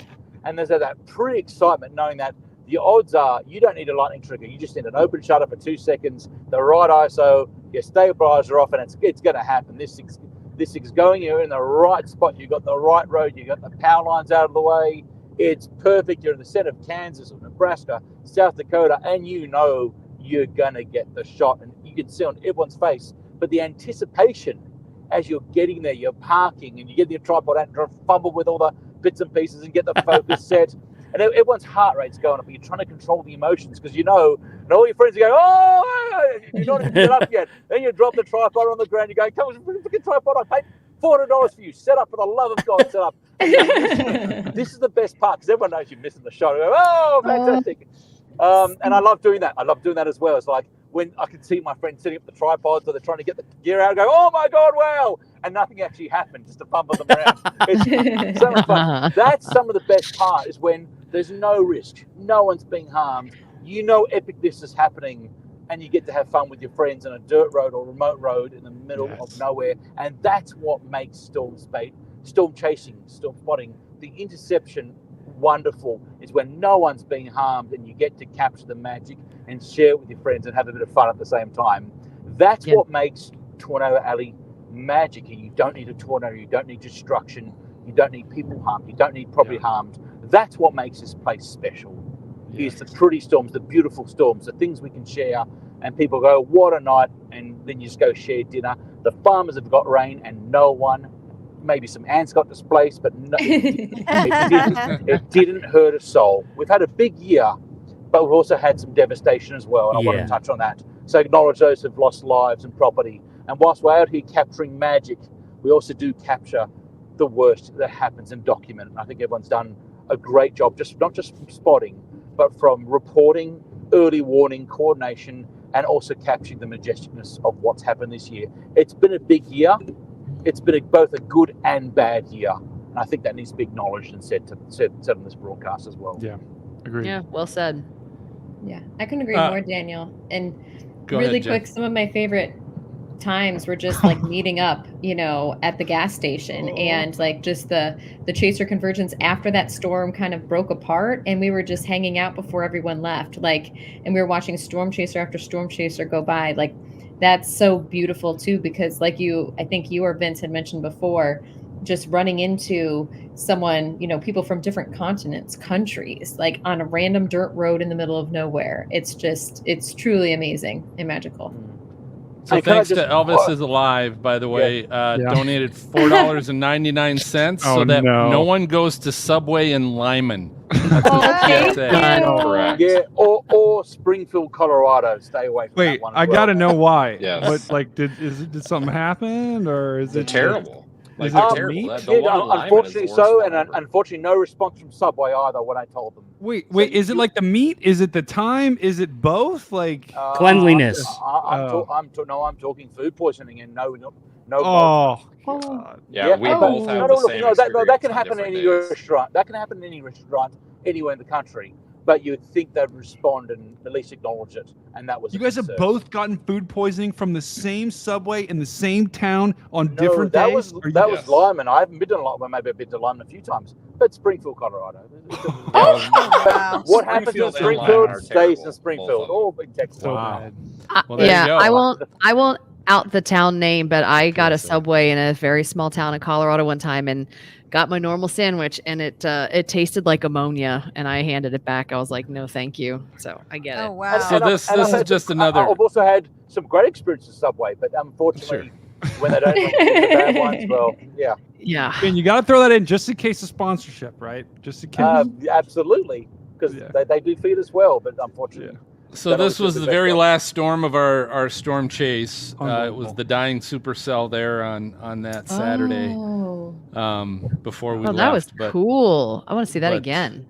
That was amazing. It started off great, but then you could kind of see the lowering kind of start to thin out, and outflow dominant. Actually kind of loses. You can see it kind of almost loses touch with the mezzo above it. It did right at the end. No, it kind of just totally separated. It was really crazy. Yeah, as soon as it kind of came down, you could see it separate. We're like, damn it.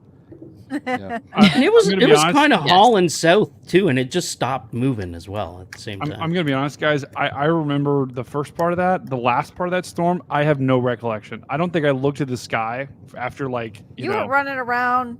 It was bad. don't know. Yeah, people were hitting me in the head. I was testing. Yeah, I was out gonna say you things. had dinos and helmets and head smacking. And yeah, well, I think too, Daniel. Do you still have that that hail helmet that you got?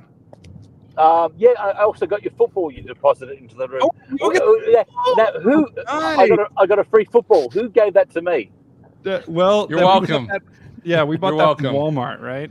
I got the volleyball. So, guys, this is what you do. Yeah, Vince got the volleyball. Daniel got the football. This is what you do when you're kind of waiting on the storm. This is why I don't really remember half the storm. But we had this is Daniel. This was at the end when we all gave up and it was time to go home. Yeah, this And was Daniel's the best hail part of helmet. the day. We were testing the hail helmet out to make sure that it worked. Didn't feel it. Tell you what, Totally I hope so. scientific. Absolutely. $240 for a helmet. I hope so. Whoa! That'll wake up in the morning, baby. And then Greg is trying to do some shenanigans with a bat, and then Greg gets Daniel here at the end. Yeah, correct. Notice it's all boys doing this right now. And may I say, I felt that. Thank you for that, Greg. That really, I haven't paid you yet for this, but that's fine. Oh my god. That was pretty good. So we've confirmed that the hail helmet works. I also wanted to share something else. I also wanted to share Dan. This is one of my. This is one of my favorite photos of the week. This is Dan Wallace, and guys, Dan is one of the nicest but most caring and amazing people you'll ever meet. Like all week, Dan is like, "How can I help? Like, can I pick you guys up?" Like he was always Dan's the type of guy that takes the caboose because he wants to make sure everyone is okay. So let's give a lot of love to Dan Wallace in the chat. He is amazing. He's also got some amazing 360-degree footage that he's working on over on his YouTube.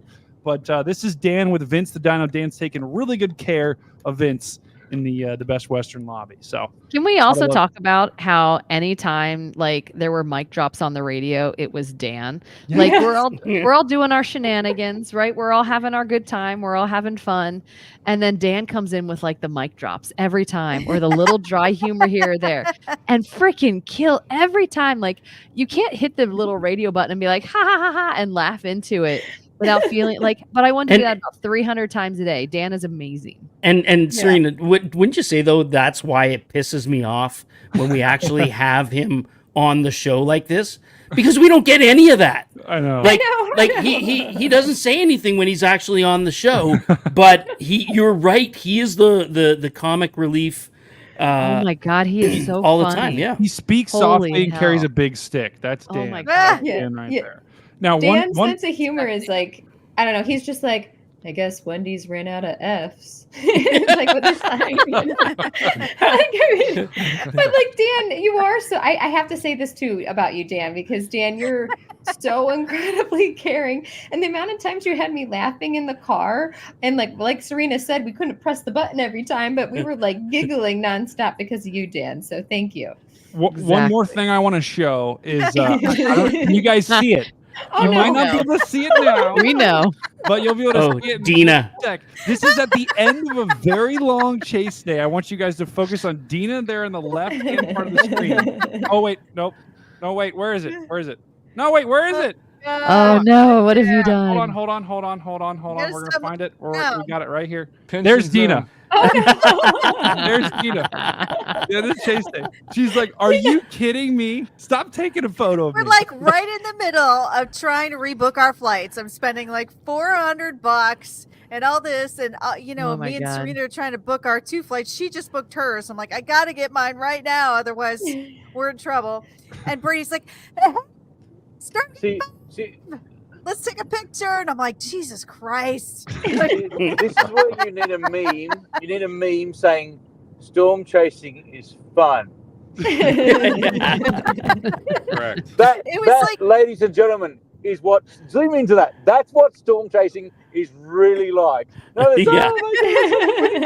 no, it's like the food sucked. the hotel didn't hit my booking. Why is the rotor like? Why do we have to drive 7 hours to a blue screen? But jeez. that right there, yeah, that there, ladies and gentlemen, that's real storm chasing. No, the toilet doesn't work. The chain doesn't work. Why is it not served? It's like when you're on fire in the kitchen and your kid is still asking you what to do. Like, what's for dinner? And I'm on fire. You know? Or like when you're making dinner and the kids come in and are like, "Can we have a snack?" Yep, that's storm chasing. Hey, at least she's on brand. She's wearing the Freaks hat, so at least she's on brand there. She might not be happy about I'm it, like, but I just wanted to get out of this picture, you know? Like, But you looked though. The thing is, you looked, Dina. You looked. All right. So let's do this, gang. Let's get final words from everybody on Chase Week, and you know what sum it up in a sentence or two. Dan Wallace, the man of few words, I'm going to start with you. Sum up Chase Week 2024 with the Stormfront Freaks. Well, it was actually very amazing, and I want to give a shout out to everyone that was with us, because I'm surrounded by the most talented and most wonderful people that I can imagine, and it warms my heart every time I'm with you all. So thank you. And it just warms my heart when you get all warm and fuzzy like that. I know. You know, you look at Dan, he's like kind of, you know, real level. And then when he gets like super sweet, you're like, God, oh, Dan. But I do want to say that Vince, I think, has a drier sense of humor than I do. And that's absolutely unbelievable. But it's pretty close. It's a battle of the dry humor. Make you smile. It was amazing when I don't remember Brady was talking about like it's gonna turn into a hurricane, and Vince comes in and is like, "Oh my god!" Like out of the middle of nowhere, he hadn't heard from him all day. I don't even remember exactly what happened, but he like came in at like the perfect moment. Like you can't write comedic timing like that, man. I know. All right. On that note, Stormcat 5, what are your parting words on Chase Week? I just every time, like I just remember back in 2022, like we were all kind of hesitant because none of us have ever been storm chasing like out there. Maybe Phil and I know you've gone out a couple times. I know Jen, you also went out. But this group, guys, the group that we have, it's such a rare thing when you get an unbelievable group like this. And not only is this group amazing, but I think we also care for each other a lot.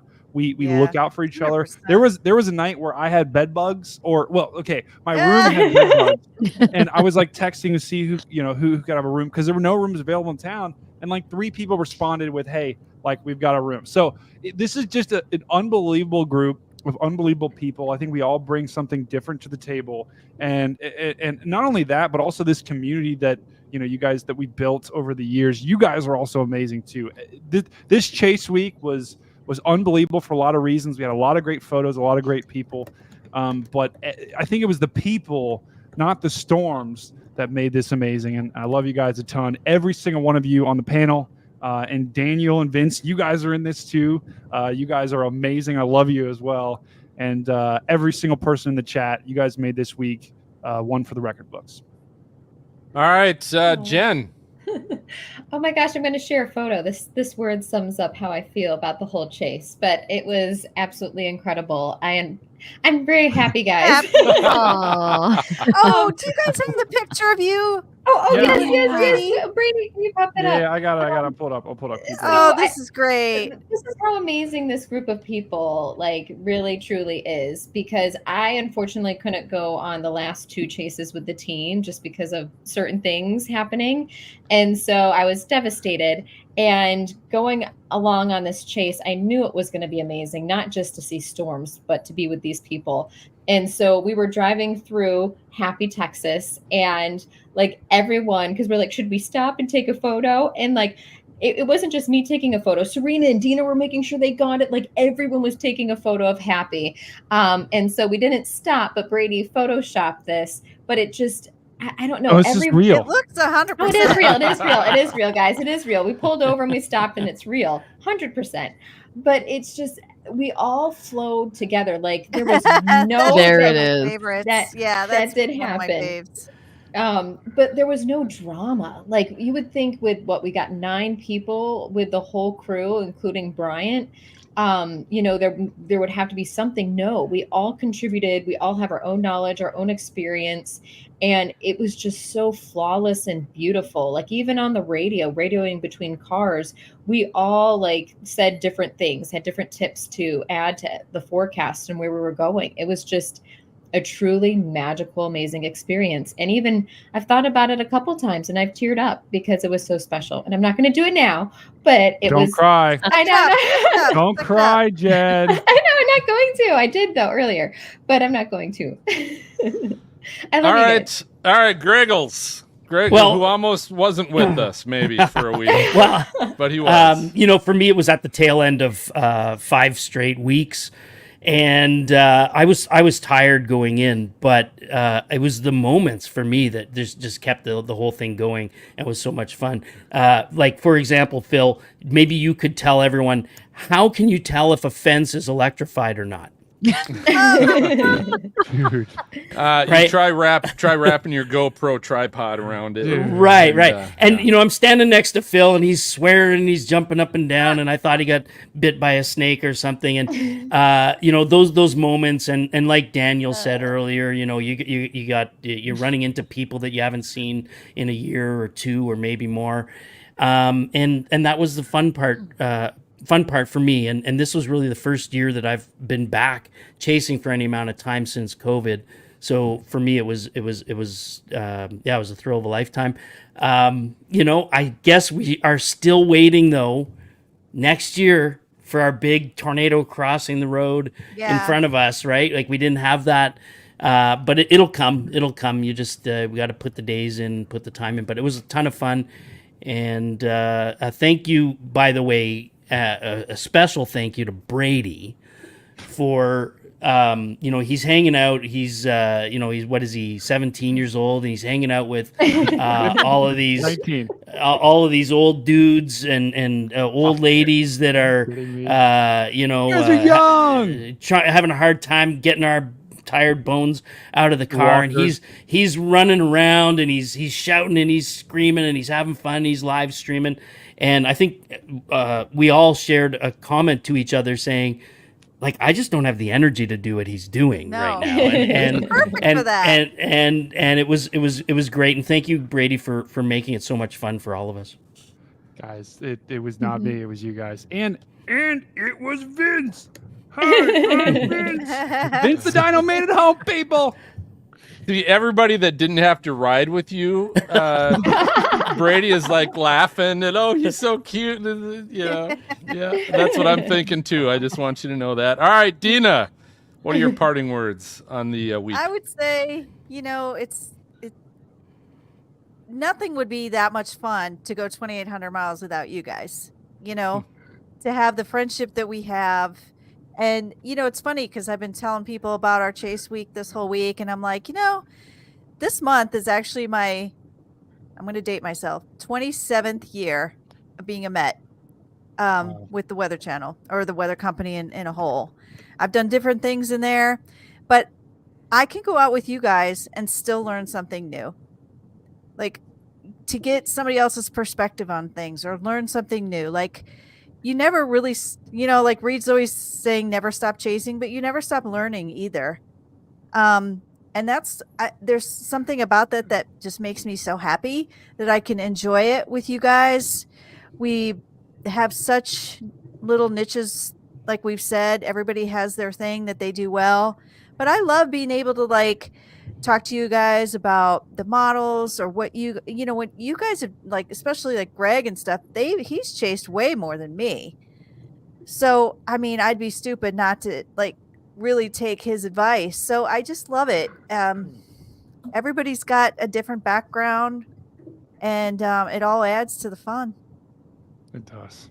Cool. Serena, you're up. What was the week summed up for you? Yeah. So 2 things. First of all, with the videos that I did were able to post, Brady's screaming in the background doing his amazing thing. I'm sorry. No. Everyone on my TikTok swears we were chasing with Reed Timmer the entire week. Oh, that's so funny. Yeah. The entire week. I have so many comments about, I know that voice from anywhere. That's Reed Timmer. And I just am laughing because I have hundreds of comments on TikTok about how everyone thinks it was Reed Timmers. That's amazing. So just had to put that out there. But otherwise, no, I mean, it's going to be the same sentiments that everyone else has said, right? Like this is my Graceland. Like when we go out and do this chase week, it's one of the best times of the year I have. You guys are truly like a second family. It's absolutely amazing. We have so much fun together. And the thing that I love is there's never like disagreements. It's not like, oh, Greg, you're just being an a-hole or anything. Like there's never That was just that one time. Except that one moment. Wow. No, like there's never like, we're constantly talking, where should we go? What should we do? Like, and it's just, it always just clicks so well. And we all understand each other and everyone can just kind of speak their mind and be honest, right? Like Jen's able to speak up and be like, hey, I'm a little nervous about the situation. And we hear her, Greg's like, I'm going to go core punching. And we're like, fucking go for it, dude. Like, this is amazing. Like, have a great time, but it's like, we're all just getting like, it drives so well. And it's like, when I leave, I really miss the camaraderie and like the fact that everybody's working together towards one common thing and one common goal and doing so perfectly. Like, I absolutely love it. And I love all of you. Great. Back at you, sister. Well said. So Vince, Well-oiled hey, machine. it was a Vince. pleasure to actually get to spend a little bit more time with you out there. There's a couple different days that we saw you and got to hang out, and you put up with Brady as well, so that was a plus. You did. I love you, Brady. I do. Yeah. But so Vince, what? I summarize. I don't know. You're chasing all the time, so it wasn't just a week for you, but. What were your thoughts maybe on your time that you had to be with us? I don't know. It's been a year. We've had, this is like the most destruction and like horrific tornado events that I've seen in 1 year in a long time. This for me, this has been the most active season since 2019 in terms of like the planes and everything. Because before now, I feel like my best planes tornado was that McCook day back in 2019, but we've topped that like 5 times this season, and it's easy to get a little bit not burnt out, but a little bit tired of the same thing. Destruction, day off, destruction, car breaks, destruction. Like that gets old, and it was nice toward the end of this month to have that kind of break where we've got the pretty storms that we could enjoy, and nobody's getting bothered by them other than maybe a small hailstone in the middle of the road that does nothing. And seeing you guys out there that truly enjoy this was kind of refreshing, because there's a lot of silliness out there in the world sometimes, and you pick up on that when you're out there year round. And you guys truly have a lot of passion for this, especially Brady. With the huge, big time CGs. Huge. None of that was fake. That's all genuine, and just seeing that was a lot of fun. And I like being out with you guys. You guys are truly out here to enjoy it. I think it was a good week that we had there. I was a little nervous when I saw a picture of my truck pop up on Twitter that night with, oh, hey, look who I found, because I didn't realize it was Brady at first. I saw the profile picture and I thought it was somebody else, and I kind of read over it and I'm like, oh God. And I'm just like, oh no. Because it actually reminded me of one of these weather modifier guys that's always going after me for modifying the weather or something. I'm just like, oh. And then I scrolled back up and I saw it was Brady. I'm like, oh, okay, we're good. So I'm glad that we chose similar hotels. The Hilton Hotel is superior, but I'm really glad that we got to run into each other out there. Yeah, that was the first. That was the first day. So literally after that whole travel debacle that we had, the first night we pull into our Lubbock hotel, and there's Vince right across at the Hilton, which isn't a little nicer. I'm sorry, I'm a Marriott guy, but it was nicer. But we saw that, and Phil's just like, "Hey, Brady, go put this Stormfront Freak sticker on his windshield." I'm like, "Gosh, sure, why not?" Stick it on his windshield, take a picture, post it on Twitter, and then the rest is history. I didn't tell him to stick it on there, Vince. No, I just told him to put it under your window. He told me to put it in the tailpipe. He told me to put right where the exhaust comes out. Just kidding. I've got the Stormcat 5 hockey jersey in my bag, and I've also got that volleyball in the back of my truck, which is really annoying because every time I hit a bump, it smacks the back seats. So it's probably gonna be back there till next year. I'm putting it back in your car. Have fun. Have fun. Have fun with that. Yeah. Daniel, and again, we had the pleasure of getting to have some breakfast with you one morning, and then spend some time on that last day we were out that Saturday evening. And but And again, you're someone who's out there all the time, pretty much all season long. So it wasn't just a week for you, but I hope you had a good time hanging out with us for a little bit. Oh, that was fun. Look, I've been here since the 24th of March, and I'm going to the end of this month. So yeah, we're over 3 months. Minor complaint is you only did it for a week, and hopefully I really get to see you guys for more than a week out here. And I think everyone, and this was quite amazing. I think whilst we love seeing the weather, for many years it does get lonely out here. But what brings it together is when everyone comes together and you meet friends from around the world and you see them for the first time, and then you see them leave. As like filled with happiness and sadness through the season, you see your friends around the world come and go and witness what is really truly majestic out here. But I just hope you guys get to do it for more than a week next year, because it really is truly magical out here. It is, and again, I appreciate Daniel, both you and Vince able to join us tonight, and just again give us a chance to share a little bit more time with you guys as well. It was a lot of fun, and we appreciate you coming on. So I'll tell you what, we are going to take our final break, and when we return, we're going to be sharing a few hashtag weather fools and the weather resources that we used on the trip. So come right back.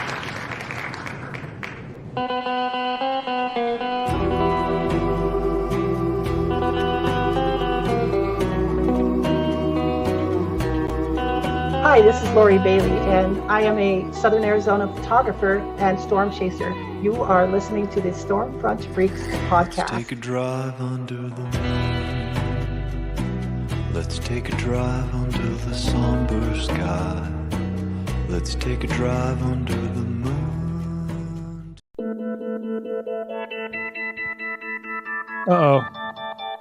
Uh-oh. What's going on? What is going on? This is crazy.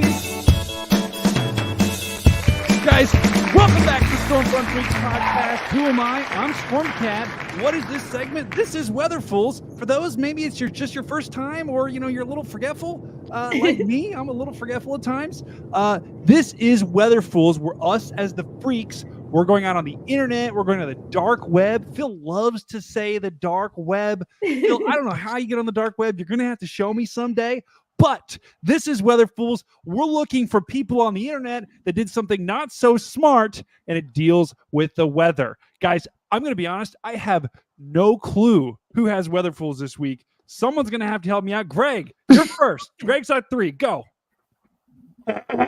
All right. I don't know who MJ's got queued up, but I don't either. So sorry, MJ should pull it up and we should guess whose it is. Oh, this is mine. This is mine. So this is from the Weather Channel, and this is a story out of China. The tallest waterfalls in China are actually run dry. And tourists discovered that they are pumping water through a pipe to make the water go over the waterfall. So all that water is actually coming out of a pipe. It's artificial, and the Chinese government actually had to cop to it, and I thought that was pretty ridiculous, but obviously dry conditions, and they had to pump water over a waterfall. That's the first one. Wow. That's amazing. Which is crazy. Now, this second one actually comes from Missouri, and this was during the big outbreak day, Missouri, Tennessee, and you can see that canopy from the gas station flies off. But the weather fool here is the dude filming, and here's why. There's a guy in the background saying, there's a tornado, it's literally right over top of us. And instead of moving away, from the windows, maybe seeking shelter, he's filming this thing. And literally that canopy could have literally flown off and come right into the building. Hey, I'll say this, Greg. I did learn from Gabe Cox of the Tornado Trackers that when there's a windstorm, that's where you need to camp out, is by these gas station canopies, because those are some of the first things to go to get footage of that. So thank you, Gabe Cox, for teaching me that. I don't know if I'd call him a fool. He was probably at the right place at the right time. I mean, just even from an engineering standpoint, I think they're fools too. Like, that thing goes off pretty easily. But anyway, there you go. There's number 2. And So this is a third one. Now this one, I wish we could listen to the audio, but this is an elephant balloon. There's an elephant! My God, it sounds like Brady. I know. That's what I was thinking. It's fun. It so does sound like Brady. It's an elephant balloon, and she is screaming bloody murder like they're gonna. Must be Reed Timmer. So those are my three, Brady. Oh my gosh! Well, those are hard to top. All right, who's All right. this is Phil. This is mine. This is Oh, mine. this So this is comes so from good. Randy Jennings, one of our viewers. I call this "Come Fly with Me, Come Fly Away," and it's a jet at an airport, and at Dallas, by the way. That plane. This is Dallas, by the way. Yep, and it basically moved that plane right away from the what do you call those The ramps? jetway. The jetway. Jetway. Thank you.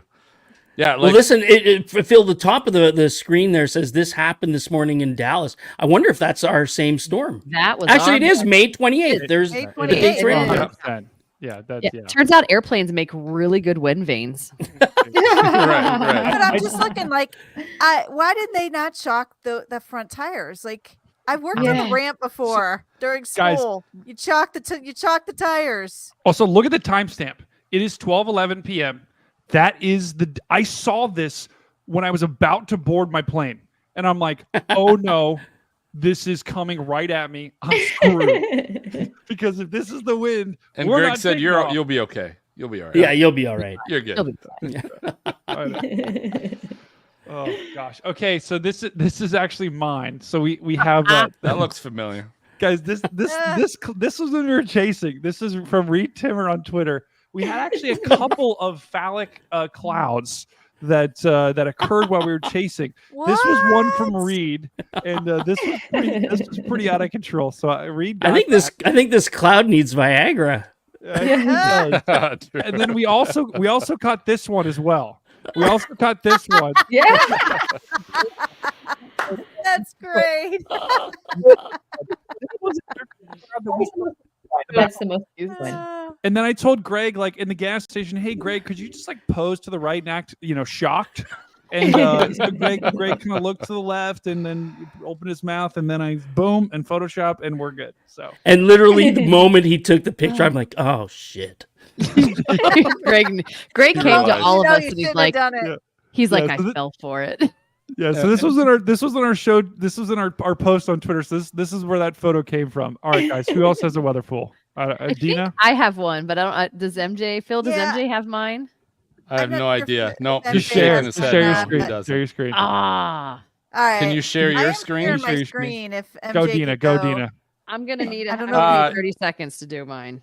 Dina, go ahead. You can go ahead. Share your. I'll share There your. it You is. got it. I'm There good you at stalling time. Okay, This no, is we're good. supposed to be the greatest escape from a flood ever, and I Oh love my the God. way they circle Holy the guy. cow.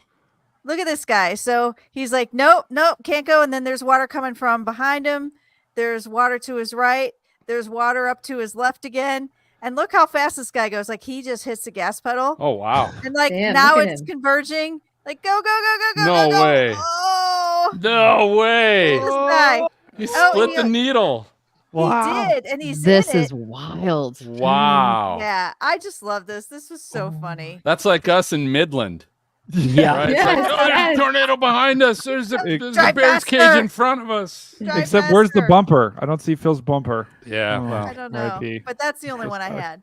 that's amazing. That is All really right. amazing. Impressed. Go ahead, Serena. That was unbelievable, Dina. That's That Fast was and good. Furious 11 right there. Yeah. Oh my god. All right, give me. I'm like doing this as quick That's as I good. can. All It's right. Okay. You guys want to say hi? Oh, there we go. Oh, look at Okay, here Daniel's we go. sunset, by the way. It looks good. All right. So I don't think you're going to be able to this hear is it. But great. it doesn't matter.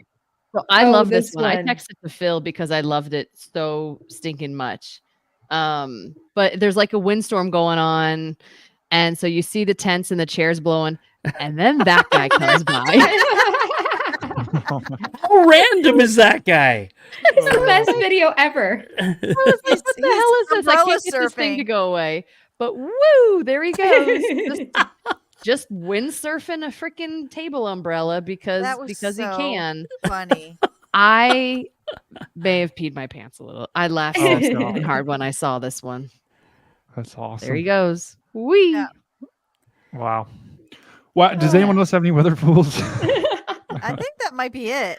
What? Hey, Vince or Daniel, do you guys have any weather? Did someone do something? Look at Daniel's sunset Oh. shot. That looks That's amazing. Daniel, that is Nice. so gorgeous. Oh gosh. Daniel, do you have a weather fool? Has someone done something stupid to you recently? And you're like, man. With a bat With a well, between yeah, your a legs. bat or, you know. Daniel, where are you stopping tonight? Oh, he's on mute. Yeah. He just wants us to enjoy the The tranquility. second- yeah, exactly. All right. You cut to me when I have a tree and a factory. The one part of It's a Nebraska- beautiful factory. It's a beautiful factory. Hey, at least Oh, it's not it that is. high. That prison. Remember I was the gonna say it's prison? better than the prison. No, Oh, the the high max prison. or the maximum security prison or something that it It was was. unbelievable. I don't know what it was. It But- was nice. It was something different. I thought I'd mix it up tonight. I love Yeah. it. Nice. Vince, do you have any weather fools? Did anyone do anything stupid to you in the last week or month? Sorry. Oh, you kind of walked Yes. into that one. Say nothing. Say nothing, Vince. no. Say nothing. I won't talk about the cheese, but I don't know if you caught this or not, but I don't know what you're I referring get to. so irritated with these people that stop under the overpasses just like Phil does, and I get like so like raging pissed off. I don't know if you caught it on the live stream, but the day when you guys were all driving back, there were these people, and it wasn't even raining, parked under the overpass, blocking the lanes. And there was a truck behind me, and the truck wasn't slowing down, so I hit my lights, and they're still not slowing down. I'm like, seriously? Well, the truck stops. I'm like, okay, I got some time. So I pull up next to this one guy, and I roll my window down, and I went, hey, and he's looking at me, and he waves. I said, hey, do you know Phil Johnson? And he's like this. Like, you know Phil Johnson? He's like, no. And he like starts rolling his window up, and it's, yeah, well, he hates when people do this shit. You're gonna get rear-ended and killed. and like the guy like behind him just like starts waving at me like this, and I'm like, yeah, hi.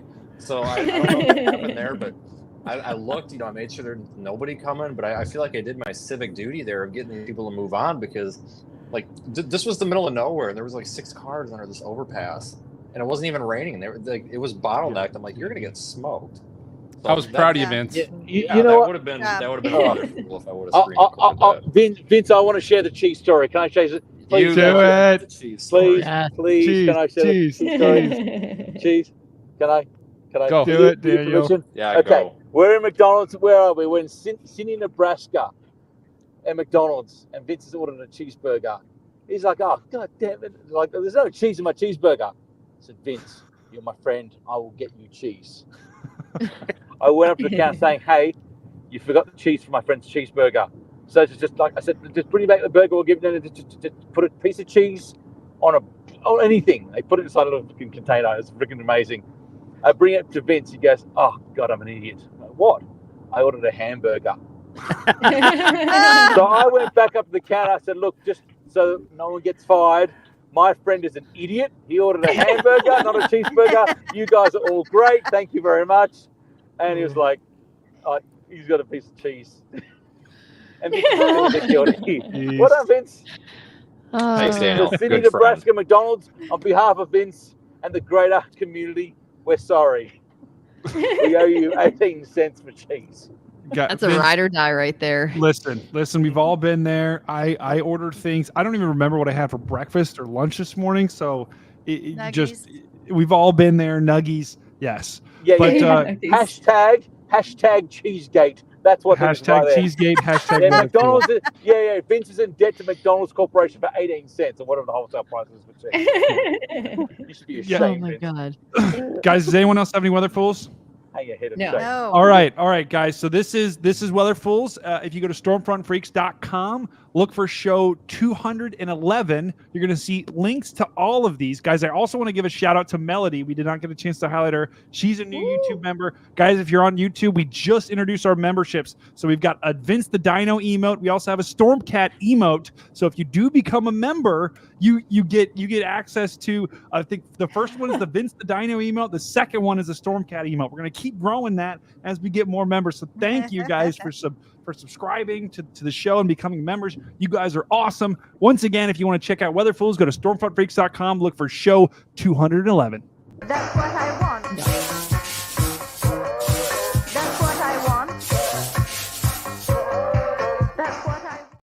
All right, we call this segment Weather Resources, where we will share some of the things that we used, I guess, on this trip to help us track storms and just general weather resources. So I'm going to go first on this, and Phil, you mentioned the lightning trigger, which I think you're going to be talking about for the iPhone here in a minute, but I use what's called a lightning bug.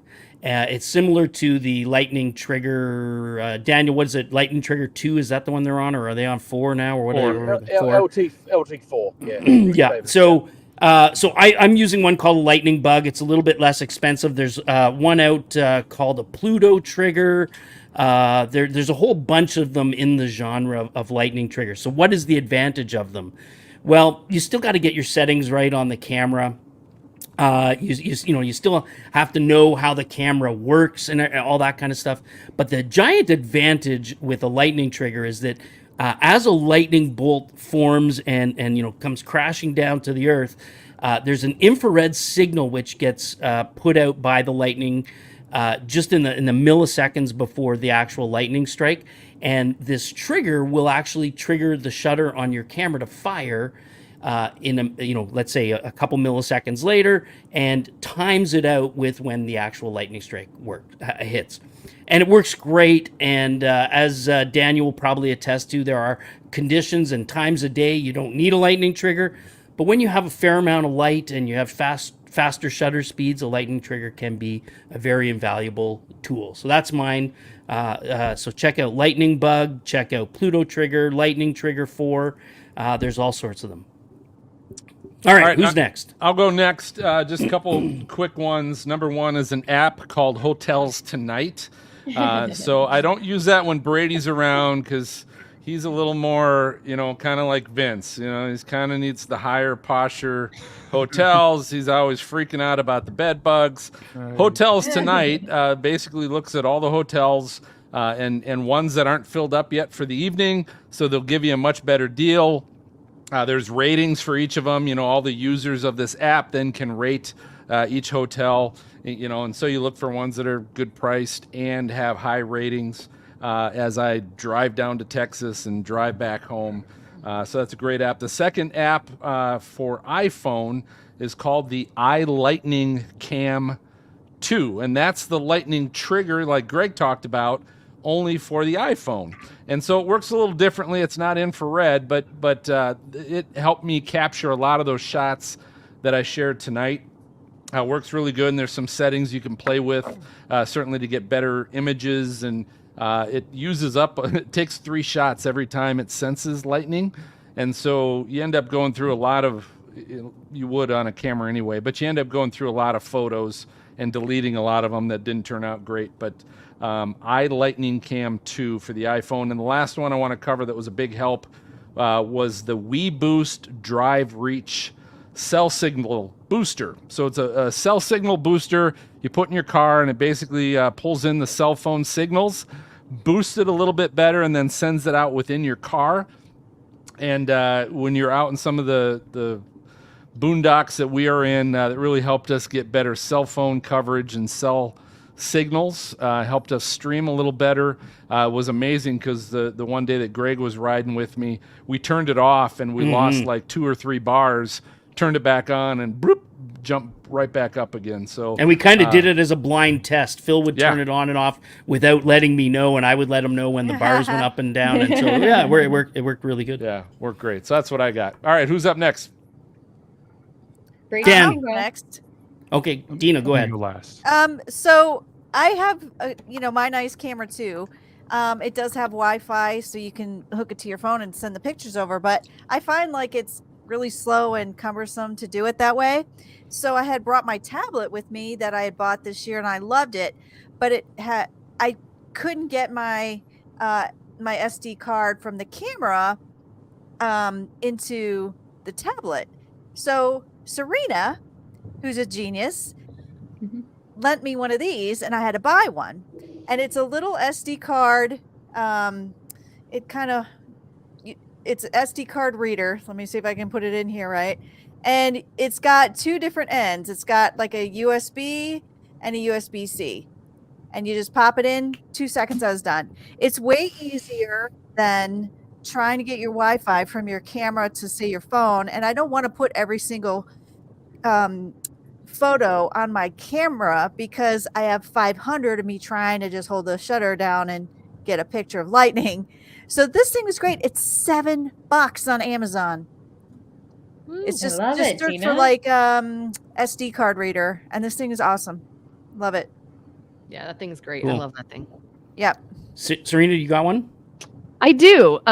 So one of the resources that I really like to use while we're out storm chasing, right? Everybody knows how to look at the forecast models from whatever source you want. Everybody's looking at SPC. One of the things that I always do, like my last determining factor about where we go or what we do on chase day, is I read the local forecast discussion. So if we think we want to go to Midland, Odessa, if we think we want to go to southeastern Colorado, I will actually go to that National Weather Service office's forecast page and actually read their discussion about what they think is going to happen. And it's amazing. Every day this week I was doing that. And several times SPC wouldn't say the T word. They wouldn't say the tornado in their discussion for the locations we were going. And then you'd read the forecast discussion for that specific area. And they were talking about exactly where they were expecting within their region for there to be higher, for there to be any tornado risk, if at all. And it just gives you a little additional detail over what you get from the big national groups of our National Weather Service.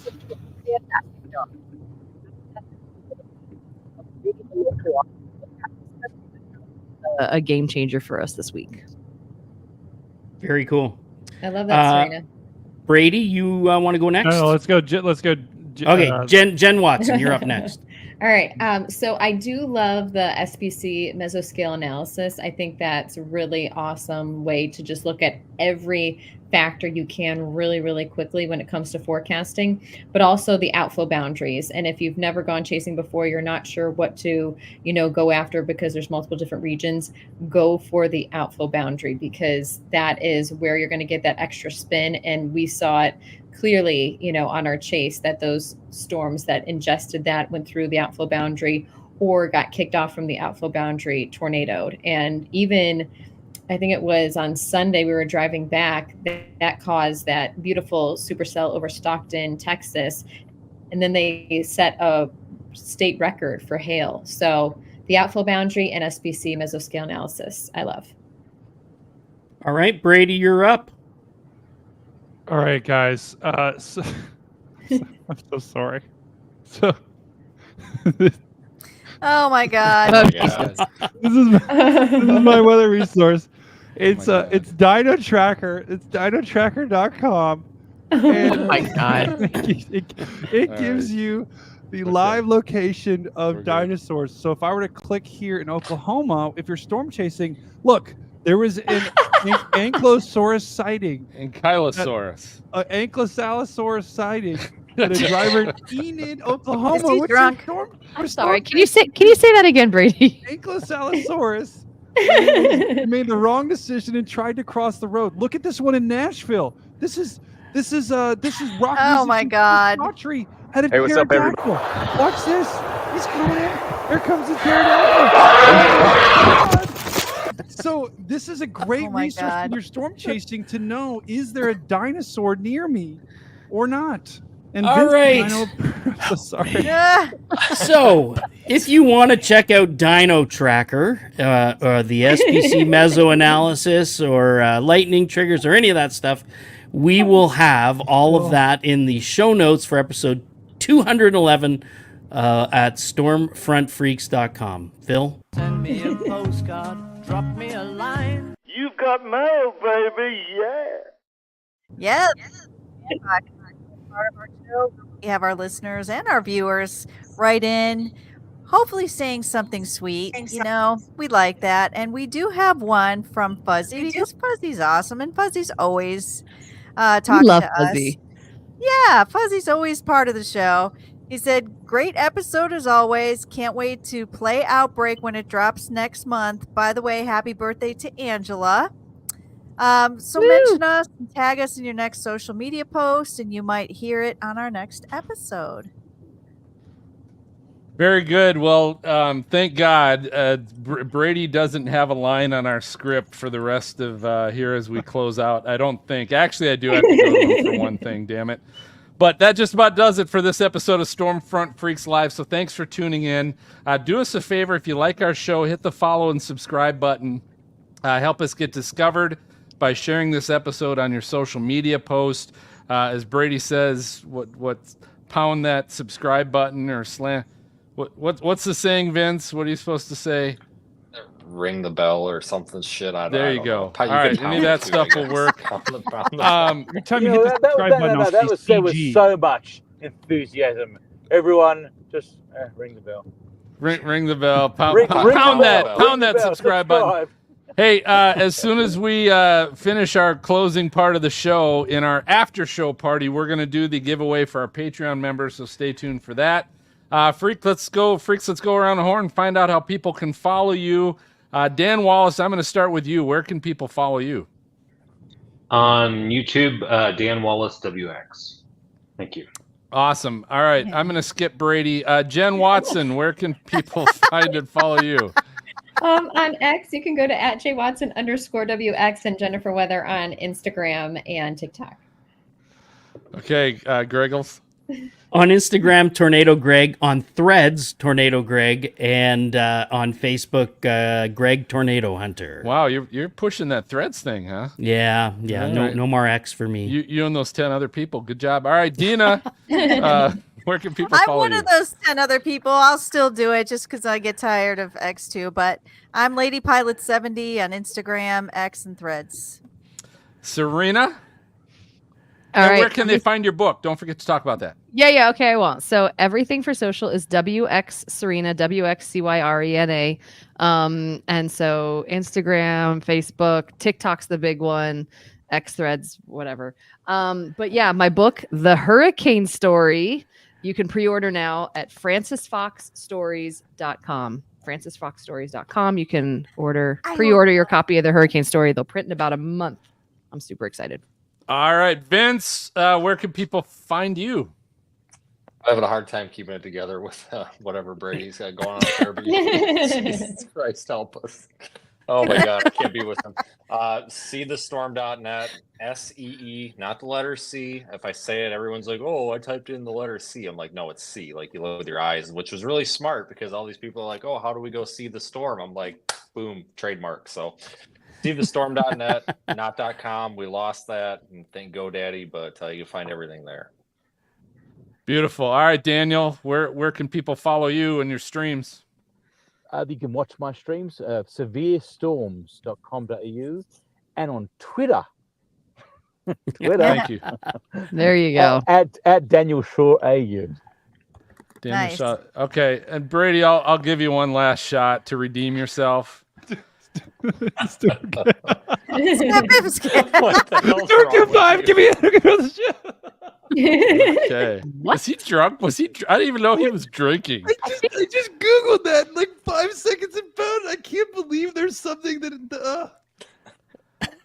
All right. Well, I'm glad you shared it. I'm glad you shared it with us. So, hey, folks, you can typically find me. I'm tweeting on our Stormfront Freak Twitter account, no S at the end.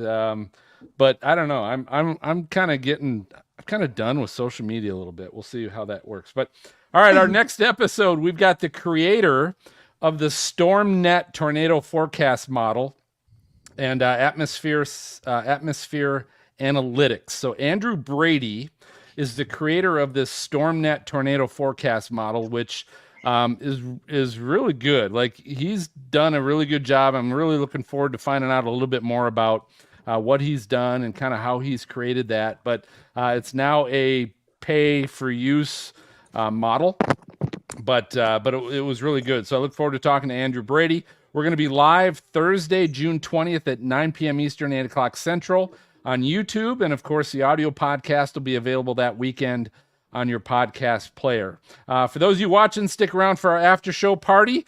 But for Dan and Stormcat, Jen, Greggles, Dina, Serena, Vince, and Daniel, and of course, we got MJ running the show and Angela back there as well. I'm going to signal the all clear, and we'll catch you guys next time. So good night, everybody. Bye. Timing. Cat wanted to say timing. timing.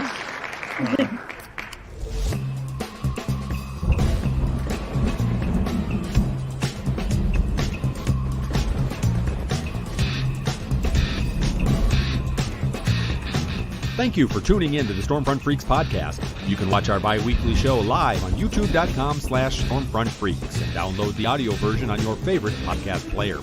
For links to our Patreon team of exclusive benefits, show notes, past shows, new videos, merchandise, and more, visit our website at stormfrontfreaks.com. While you're there, check out our interactive chaser radar from our friends at zoomradar.com. If you'd like to contact us with questions or make comments about the show, shoot us an email to questions@stormfrontfreaks.com or follow us on Twitter, Facebook, Instagram, or TikTok. Search for Stormfront Freaks. We'd love to hear from you. Join us next time and tell a friend about the Stormfront Freaks podcast.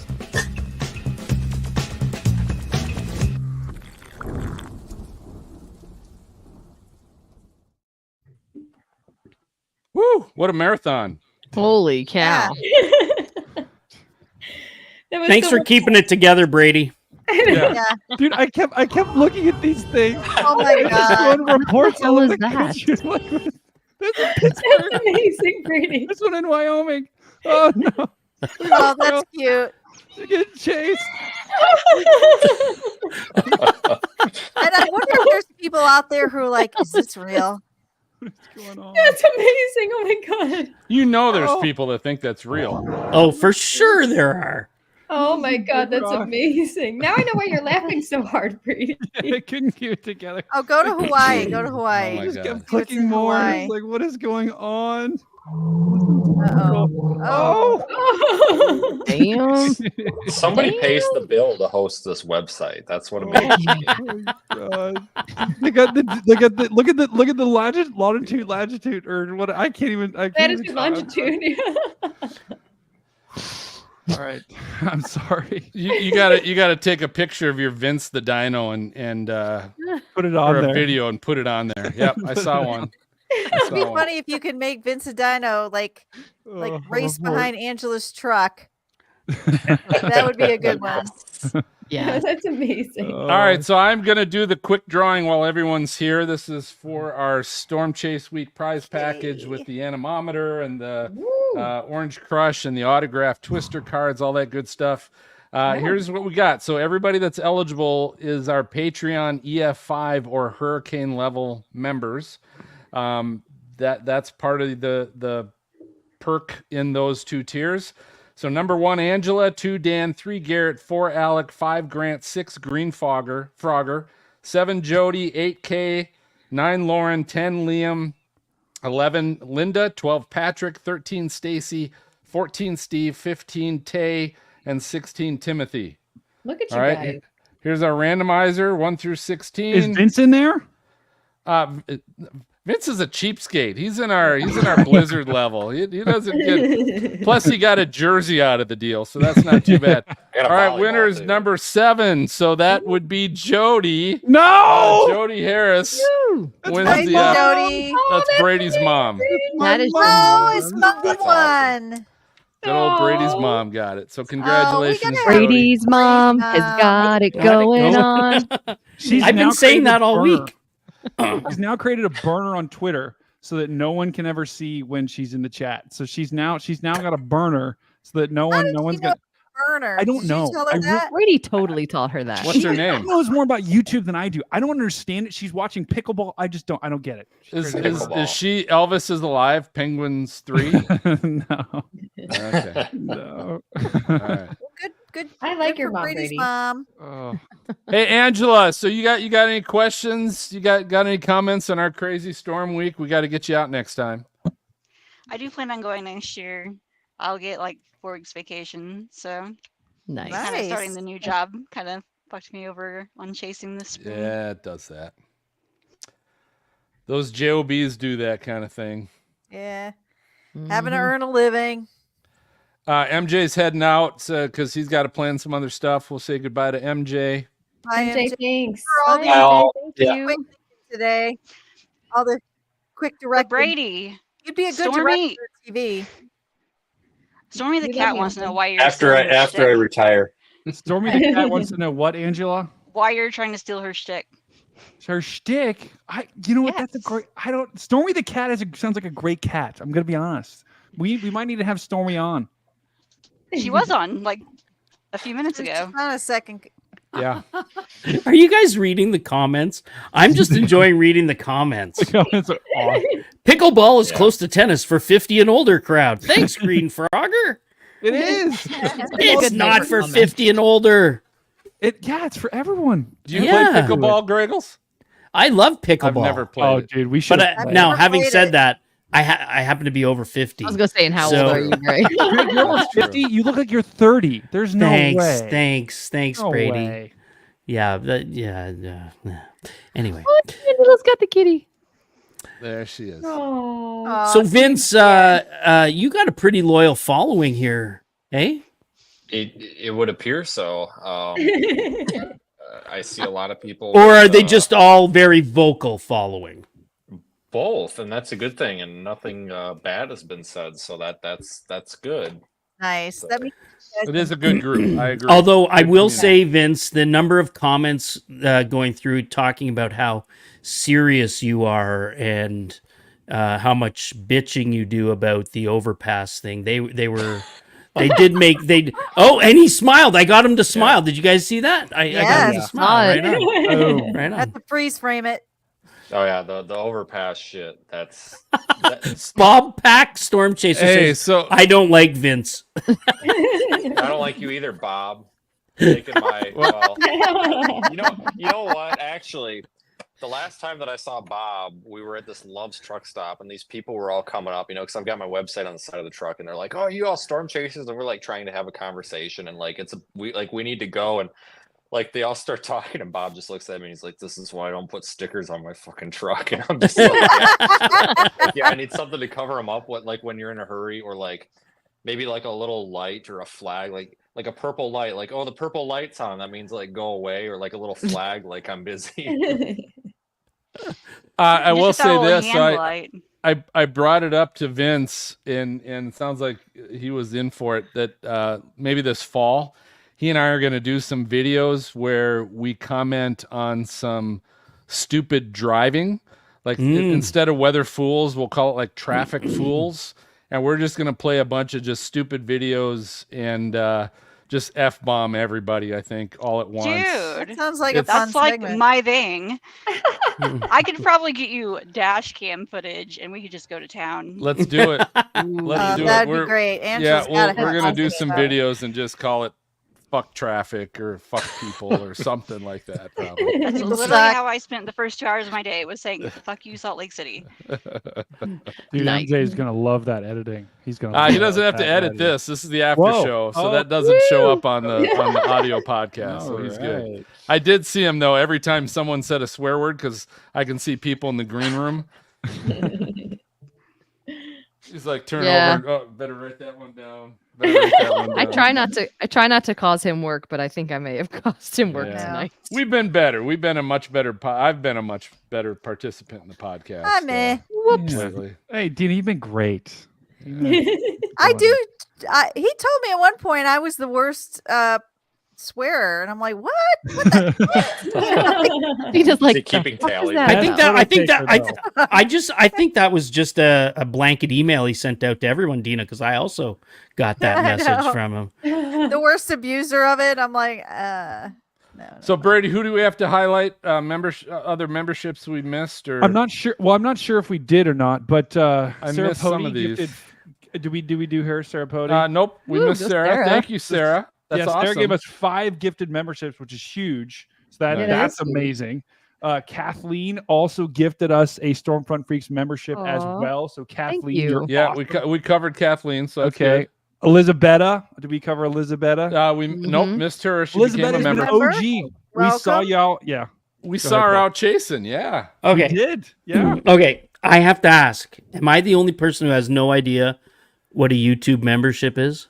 Yeah. So I'll quickly explain. So YouTube membership, it's basically it's a membership on YouTube. Wow. Thanks for that, Brady. Membership on YouTube where you get exclusive access to emotes, to I think as we produce more videos, we might start doing like early showings of videos. I might start doing like exclusive streams to our members. Okay, can I put this in? Can I wrap it in a nutshell? Is this YouTube's version of Patreon? Yeah, Okay. basically. Okay. Sounds like it. Basically. The Okay. emotes are pretty cool. We got Vince the Dino as the emote by your name, so that's pretty awesome. Dude, the fucking dinosaur for the 5th time. It's green screened out, and like every time you hold it, like I know. that, right? Here's the deal. I don't the know- shadow of the dinosaur. How do I do it? How do I get this thing like You got to remove the green screen, Brady.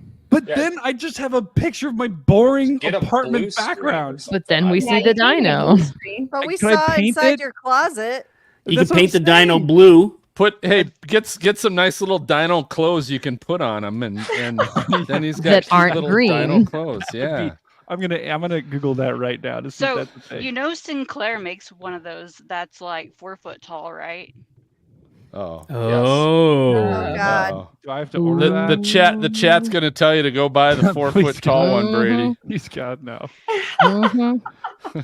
Whatever the I'll buy chat it tells for me you. to do. Oh, hey, we got I'll more get it. people. Mama G became a YouTube member. Love that. Sonja Sweet. also Yeah. became a Sonia. YouTube member. That is awesome. Welcome. Hey Brady, Mama did G you and ride the Sonia, Melody? Melody. Dino? I just Oh, yeah. passed Yeah, Did you I kid- didn't, hey, So Did you wrong. push the kid off So wrong. to I'm ride on it? 76. No. Serena also, you rode the big dino too. I wrote, you know why? Because I had a 3-year-old child come and grab my hand and say, "Come ride the dino with me." And you don't say no to that shit. See, I didn't have that. I just rode the dino because I'm a 3-year-old kid. So that's why I did. the, No, I the literally difference had a is Awesome. this was Serena's. Here, let me shut the. Up at near Wall Drug. She's Oh, like wow. doing the Lady Godiva on top of the. Yeah, what are you On doing top there, of the Serena? dino That there. looks really Yeah, it's a little adult. sensuous or Looks something. a little like- little Yeah. adult. From the guy who ate a time. cloud dick. For the next time you guys are at Wall Drug, somebody goes Bam! inside this big dinosaur. I ate a cloud dick. Wall drug. Love it. I'll be by there tomorrow. I may add that to my 100%. profile. Video I ate a title, cloud dick. Profile. That's your profile pic. Yeah. It's a dick pic. All right. On that note, everybody say goodbye to our chat. Hey, So, guys, thanks, not on everybody. Papa. Not on Papa. Thank you for joining. You guys You're figured out so how to watch YouTube and you're watching. My grandparents, you're awesome. Boom. Oh, his grandparents are watching the whole thing about a No, cloud oh dick. yeah, they've been in the chat. My grandpa tells me he's got a question for me. He's just waiting for the right moment. Yeah, he said, "What's a dick pic?" That's what. That's his question. What's a dick pic?